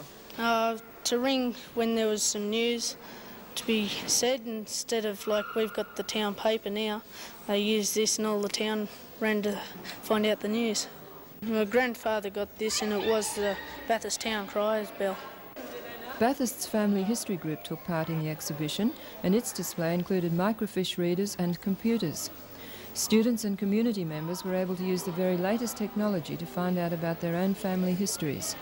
Helen Dukin is the chairman of the Bathurst Family History Group. We are helping both Bathurst and Kelso High Schools to expand this exhibition.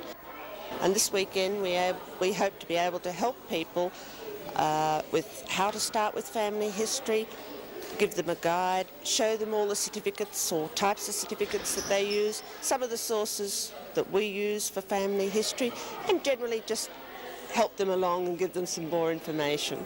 The different states within New South Wales are slowly giving public access, births, deaths and marriages for a restricted period. And these are put up on the microfiche readers so that you can actually trace back and find an ancestor's birth or death or marriage, often their parents' information like that.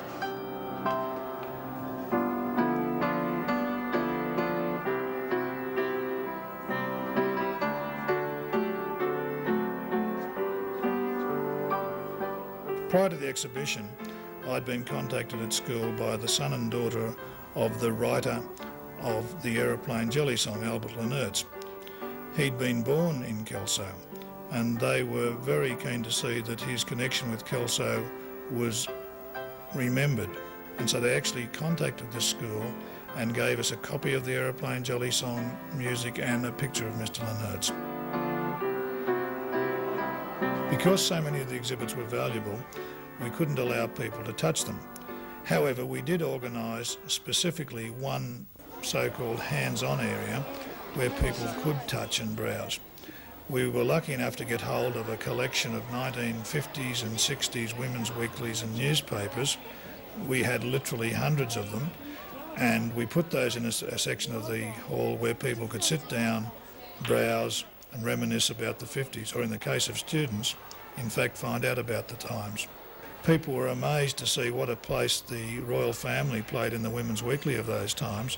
Students were particularly interested to look at the different fashions of the 50s in the weekly and also at the advertisements. Do you think the students have enjoyed the exhibition more than they would enjoy, say, a visit to a museum? I think they do, simply because they have collected the material themselves. A lot of things they had at home, they may not have realised their value. And by coming and looking at this, now they might appreciate a lot of the things that they do have and perhaps go and preserve it now and have part of their history.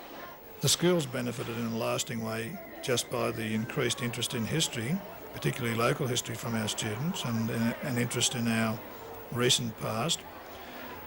We were able to build up some of our local history resources by photocopying many of the documents that came in. And we also now have contacts where if we wish to borrow some of these items, we can go back to the people who own them. The memorabilia exhibition certainly highlighted for students just what a rich heritage Bathurst had to celebrate in its centenary year.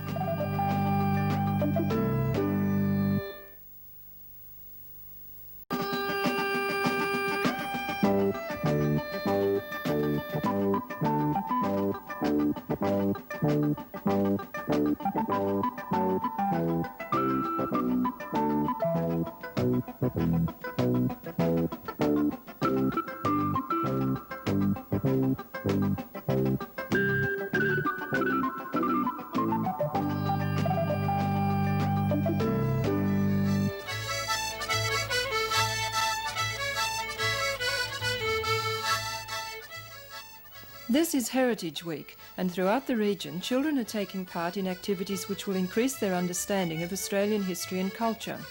Last year at Kelso Public School, all classes from Kinder to Year 6 learnt about the olden days in their social studies lessons leading up to Heritage Week, and some culminated their studies with a special class activity in the week. The Thursday was set aside for the whole school to celebrate Heritage Week together. Everyone dressed up in colonial costume, and in the morning classes were timetabled to see a display of craft and project work in the hall and to visit a museum set up in the library. The museum was made up entirely of articles brought in by the children: household implements, clothing, machinery, toys, furniture, books and photos. Parents joined their children for a picnic lunch and stayed on to enjoy a concert of bush dancing and other traditional entertainment. In today's program, we'll be joining some of the classes for their Heritage Week activities.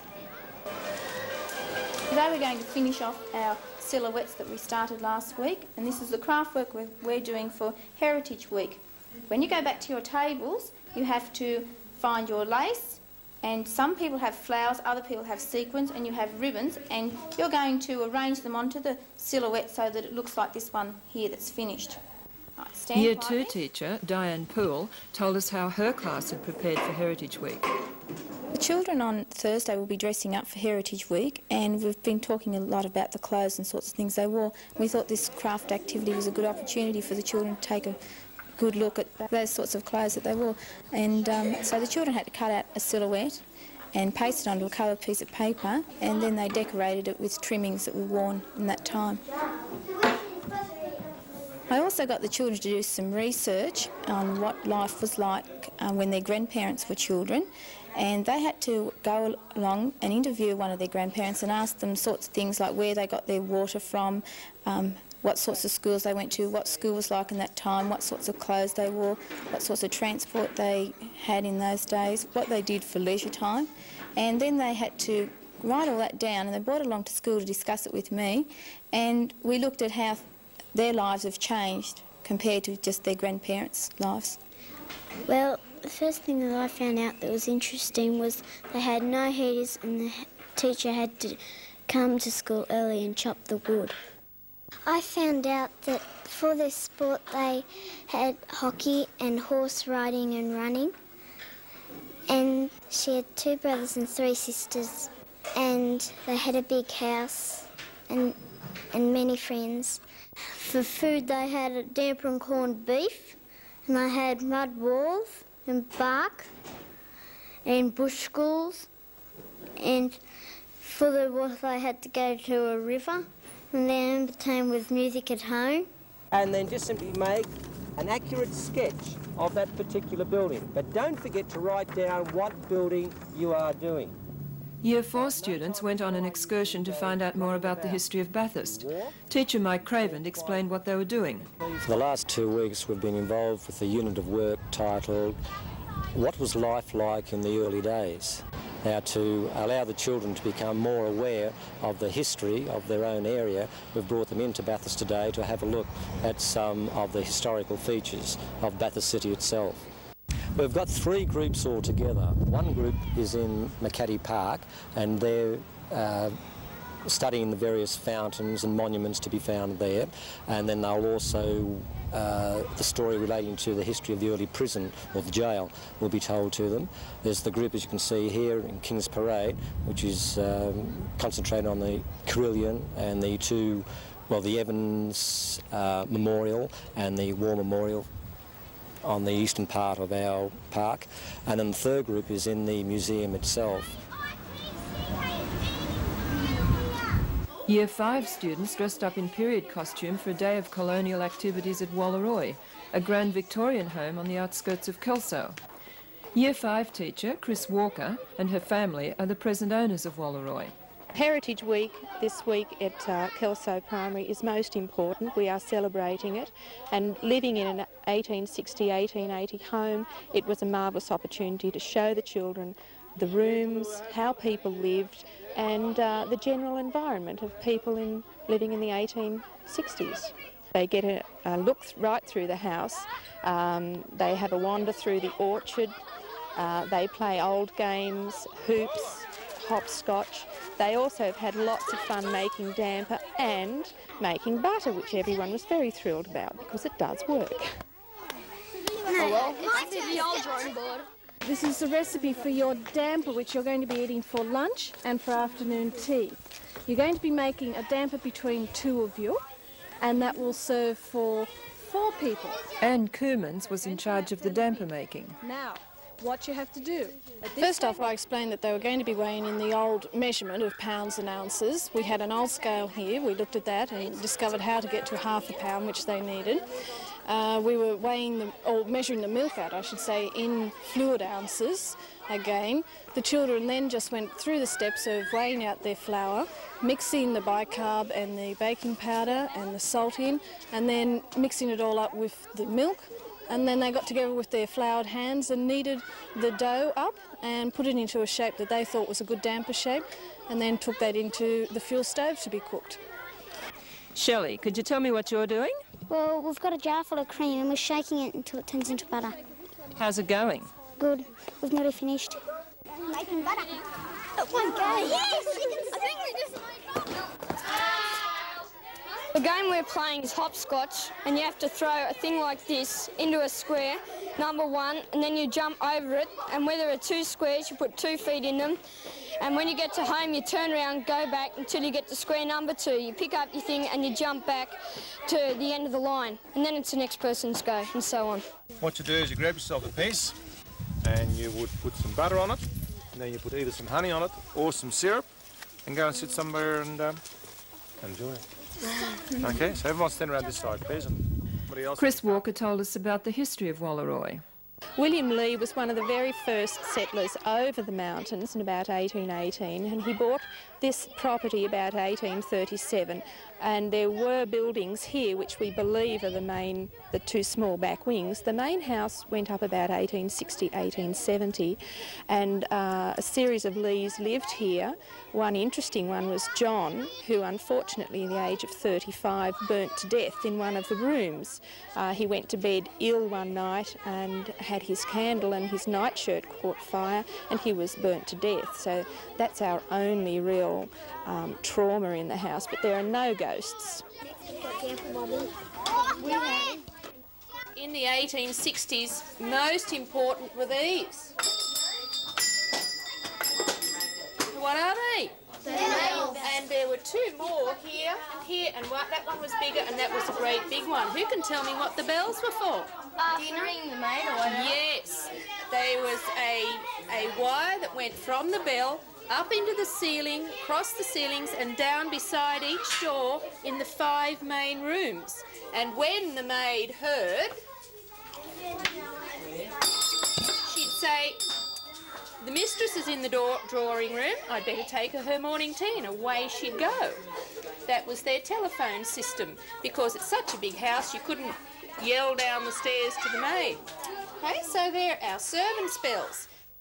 If you have a look here, you can find the glass is all bumpy, and sometimes it even has glass. Here, look at this. It even has a bubble in it. And that's because in those days they had to make the glass by hand. And they couldn't make big sheets of glass. They were much too hard. They simply couldn't do it, so they made small sheets of glass, and they were also very, very expensive. It's a fascinating place because it has been modernised in Victorian times. It still has its original servants' bells and its original shingle roof under the iron, and has wonderful Victorian features and some interesting colonial type features too.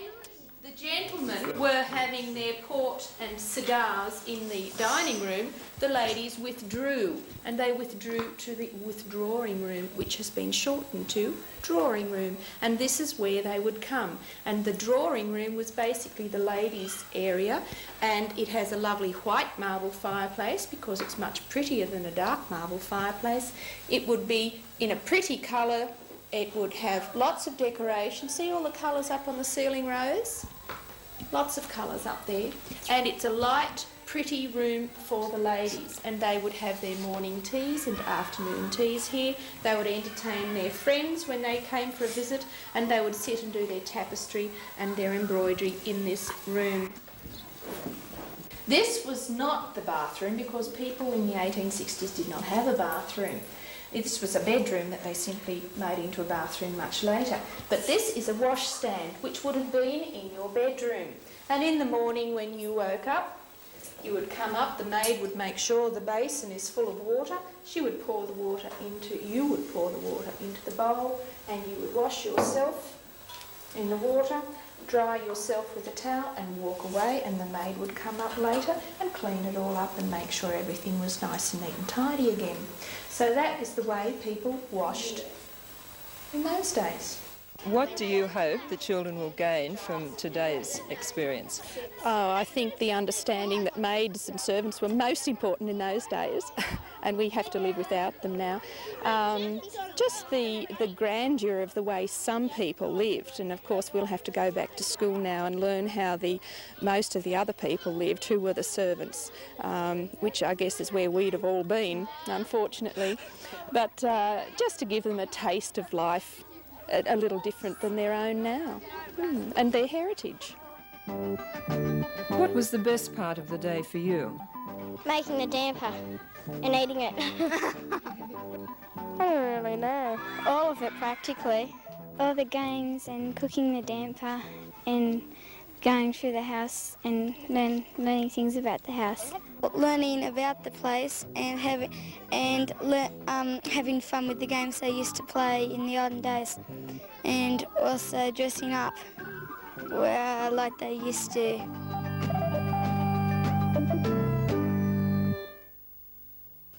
Retired Mitchell College lecturer and well-known historian Theo Barker spends a lot of time these days helping people learn about their local history. When the students at Raglan Public School in Bathurst started on their own local history project, Theo offered assistance and we went along to see what he was able to uncover for them. Now, many of the things which Theo showed the children are things which can be found in other towns. And as many of you are sure to be following the lead of the Raglan students at some time during a school career, there'll be a few ideas in today's program for you. The study of local history is also quite a good family project, so Mum and Dad too might be interested in what we have for you today. We started by asking Theo about the part an excursion can play in the study of local history. The excursion in studying local history should be regarded as an excursion into the field for the gathering of raw material which should be recorded and taken back to the school where it can be refined and processed into a local history. The raw material can consist of anything which can yield historical information. Too many people have the idea that history is found in old books, and that of course is true and important. But for school children, it's much better to let them practice doing what historians do. Get out, look around, look at the dates on buildings, study the inscriptions on tombstones, look for older as against newer buildings, make notes of all this thing so that in the school library, or if the resources are not particularly good, with the teacher's help, all of this can be worked up into some kind of coherent and reasonable kind of local history. Children, the intersection that we are standing at shows several important things about the history and the growth of our town. If you look over here, you'll see that there are some buildings. The hotel is one obvious one, and what you should notice is that it has a date written on it, 1927. Anywhere in town you're likely to find buildings with a date, so you should make a note so that, because it helps you to decide when the building was built. If you look next door to it, you'll see a funny looking old building which now has Mitchell Batteries written, but we're not concerned about the modern use of that building. What I'm drawing your attention to is that it is an old looking building if you can forget the signs and things which are there and try to imagine it as it once must have been. Can you see, for example, that it is low compared with other buildings? And you see the iron roof. It has a long top on it. The highest part of the roof, which runs along parallel to the ground, is called the ridge. That long and low ridge line is a sign that the building is probably very old, and there's another sign which indicates to you that it is a building from long ago. Look at the door. I'm not talking about the big doors. There's one on the left and one on the right, but I'm talking about the small door in the middle. Underneath the sign which says Mitchell Batteries, do you see that that door opens onto the corner? Do you understand what I'm talking about there? That indicates to me, and you should look for this sign, that the building was once an old store or an old hotel. There are lots of buildings like that in old towns, and even not some so old towns in the central west. The shopkeeper or the publican liked to have a corner position, and when he built his shop on the corner, he liked to put the entrance door right on the corner because the theory was that it would attract people walking up both streets. If the door was on one side, the idea was that people might go in there, but others wouldn't see the door and would walk past, so the door was intended to entice them in, do you see? Now, if you come over here, you will see another group of buildings which look fairly modern now, but when you look at them closely, you can see that they were probably older too. And around the corner, just on our left, you'll see that the name of the shopkeeper is written on the wall in the same sort of lettering as the words General Storekeepers. The words General Storekeepers are not painted on that building, they are built onto it. Do you see the difference? The builders put the letters on in the material that they were using. It might have been cement, concrete or something like that.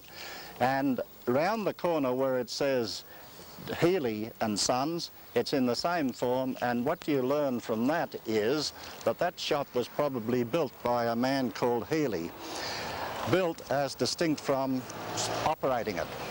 Do you see the difference? So, sometime in the future, it might be possible to find out who Mr. Healy was and how long ago he built his store.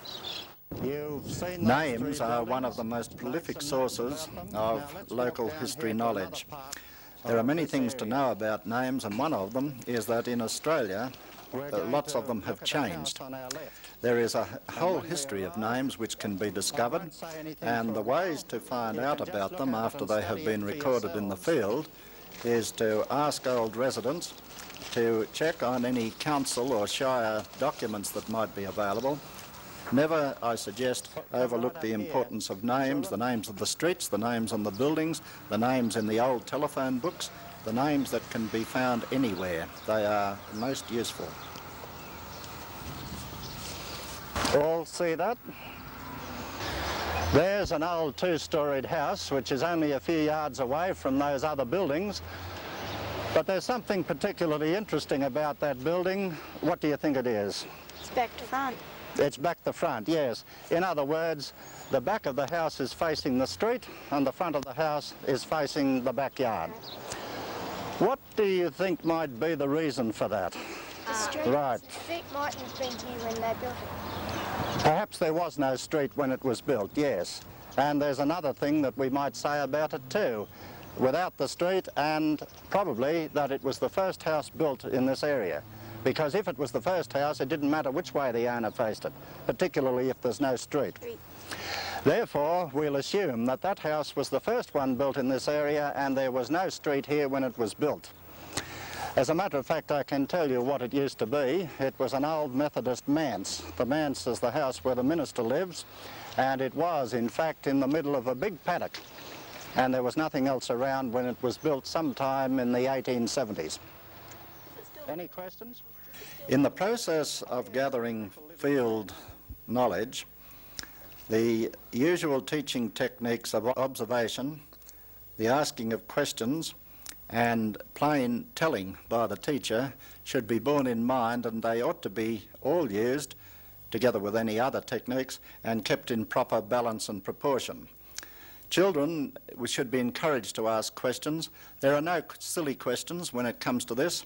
It is only by eliminating the so-called silly questions that one begins to realise what the significant ones are. And the end product of all this, the teachers telling the answers to the questions, the observation which they make in the field, is to form an hypothesis. History is always hypothetical. Nobody, despite anything that might have been said to the contrary, has ever written a definitive history. Somebody will come along years afterwards and rewrite it, and that is the way it should be. But the techniques should be followed and encouraged. This is another of the churches in the part of town that we're studying. It's a Church of England, and it's obviously fairly old, as you can see by the dating of objects on the ground, particularly buildings, is done by stages. After some practice, the children can estimate when a building might have been built just by the architectural style. And it's necessary to look around to see if there's anything which gives a date. Very often it may be a date high up on a steeple or somewhere like that. It might be a foundation stone, or it might be a notice board. And there is a third stage in this too. At some later stage, this is part of the follow-up, perhaps confirmation of the date can be found. There is a word of warning also about dates. Sometimes they don't mean exactly what they seem to mean. Sometimes the date refers not to the whole building but to a particular part of it, so that dates should be considered very carefully. This tower was erected by Charles Edward, Bishop and Mrs. Camage, Easter 1901. It says that the tower was erected. Can you infer anything from that about the whole building or the rest of the church? They're all built in separate stages. That's very good. The building came in separate stages. The tower, not the church, was erected in 1901, so that tells us that the original part of the church was obviously earlier or later. Older. That's right. And in fact, that makes it more likely that the old original church was in fact built about 1875 or thereabouts. That's an unusual looking gate post. There are two of them, you see, through the entrance to the church. Stay there while I move around here. What do you think this might have been? Yes. A lamppost? It might very well have been a lamppost because people would want the entrance to the church to be lit up, wouldn't they? Yeah. But what do you think might have been the power that was supplied to this lamppost? You can see it's not electricity, not now. Gas. Can you see, what did you say? Gas? Gas. It might, in fact, it was gas. The thing that makes it certain that it was gas is this pipe, which appears coming out of the ground. In the old days, there would have been a gas mantle, that was the equivalent of an electric light globe on there, and somebody would have had to light that there, and then it would have had a glowing light so that people could see from a distance.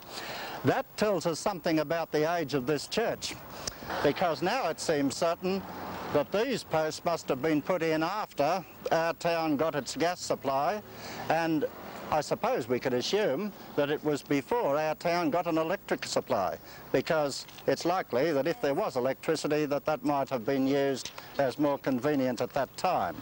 Very good. Detailed examination comes with skill and practice, and children, I think, should have their attention directed to the need for it.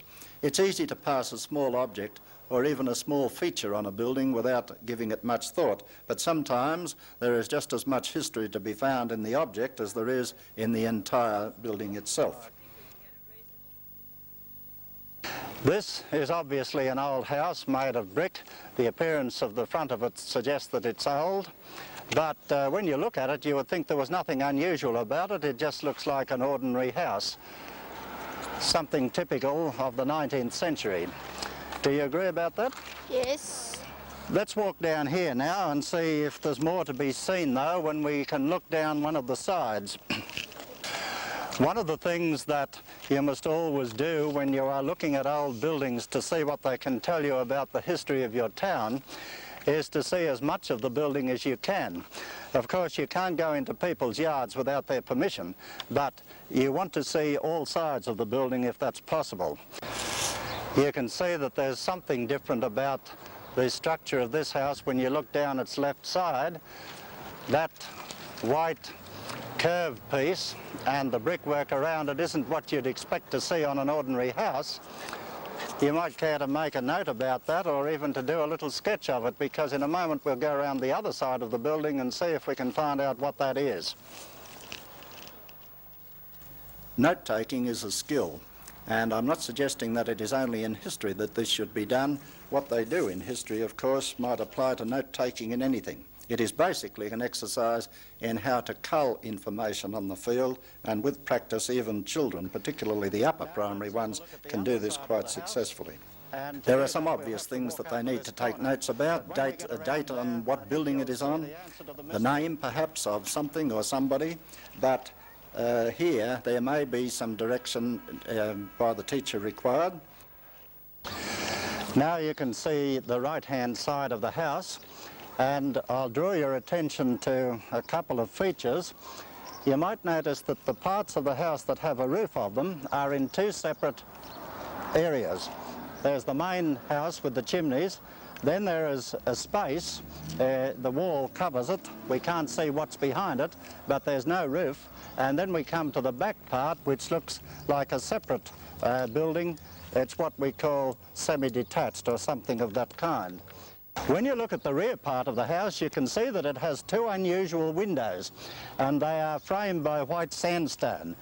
Look at them and you'll see that one closest to it is covered with something, and the other one appears to have iron bars on it. So what does this suggest that this might have been? Could you answer that, Brett? There could have been two cells in a courtyard in there. That's exactly what it was. The windows belong to two cells, and the open space was the exercise yard, and that was part of this small police station.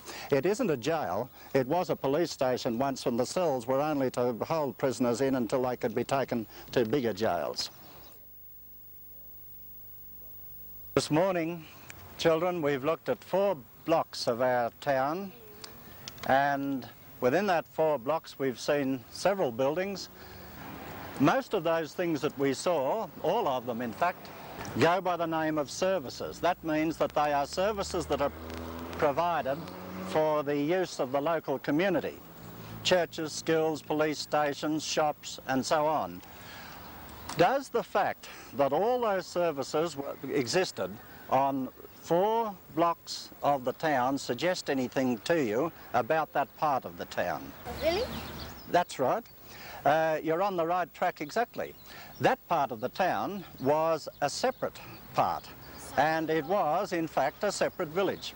In other words, these children, through their own observations and with some help from the teacher, have been brought to the hypothesis that the area that they have been studying was once a self-contained village, separate and distinct from the rest of the town.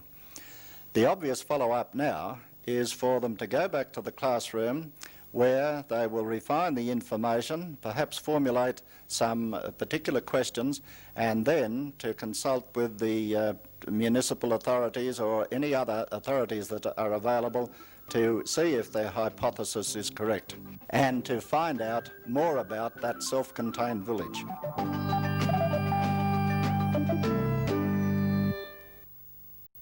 More than 1,000 people took their war memorabilia to Bathurst Maccabi Park in the hope of appearing in a documentary by British historian Sir Tony Robinson. The 10-part history series, called Tony Robinson's Tour of Duty, will air early next year to commemorate 100 years of service from World War I to the present day. History experts were on hand to assess priceless war memorabilia. Bathurst locals keen to see if they could score an appearance in Sir Tony Robinson's upcoming documentary series.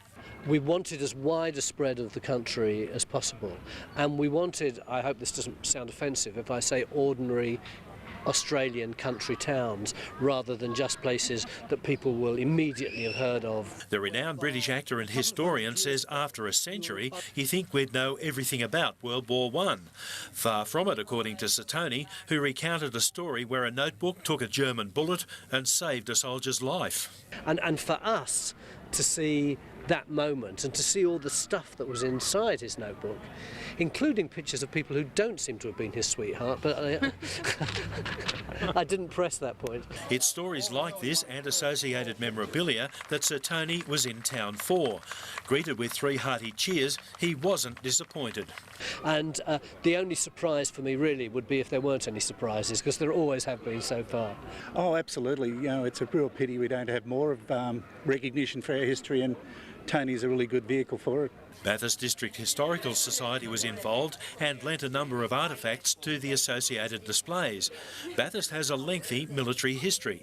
And because we had our own cadets here, as well as our own military unit, although we're prepared to go at a moment's notice. The gathering was a dry run for next year's huge BathX exhibition in the town's Bicentenary year. And we're looking at it also as a lead-up for BathX next year, because one of our themes is World War I, and in particular at Gallipoli. Peter Freestone, Win News. The 12-hour is over for another year. Now comes the long wait for the 1,000 to return to town. But what if we didn't have to wait? What if racing took place in Bathurst nearly every day of the year? Well, if a second track gets the green light, that could become a reality. Just phenomenal stuff from these drivers. When the mountain roars with the sound of cars, it's heaven for the drivers. The rev heads love it, and local businesses just can't get enough. Now the push is on to make this a year-round operation, to cash in on a statewide shortage of racetracks. Especially at the moment, with only Eastern Creek and Wakefield Park are the only pretty much 2 facilities that are available. These are the early plans for a second circuit, which would be built to the left of Conrod Straight, to address motorcycles, formula-type racing, and to be used as a racetrack. After all, you know, Mount Panorama is a very strong brand name.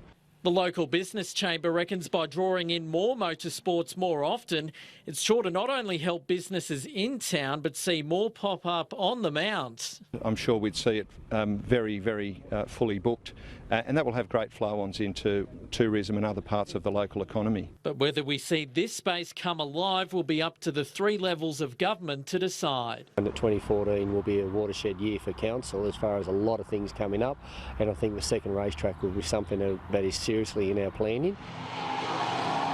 At Mount Panorama, Michael Hammond, Prime 7 News.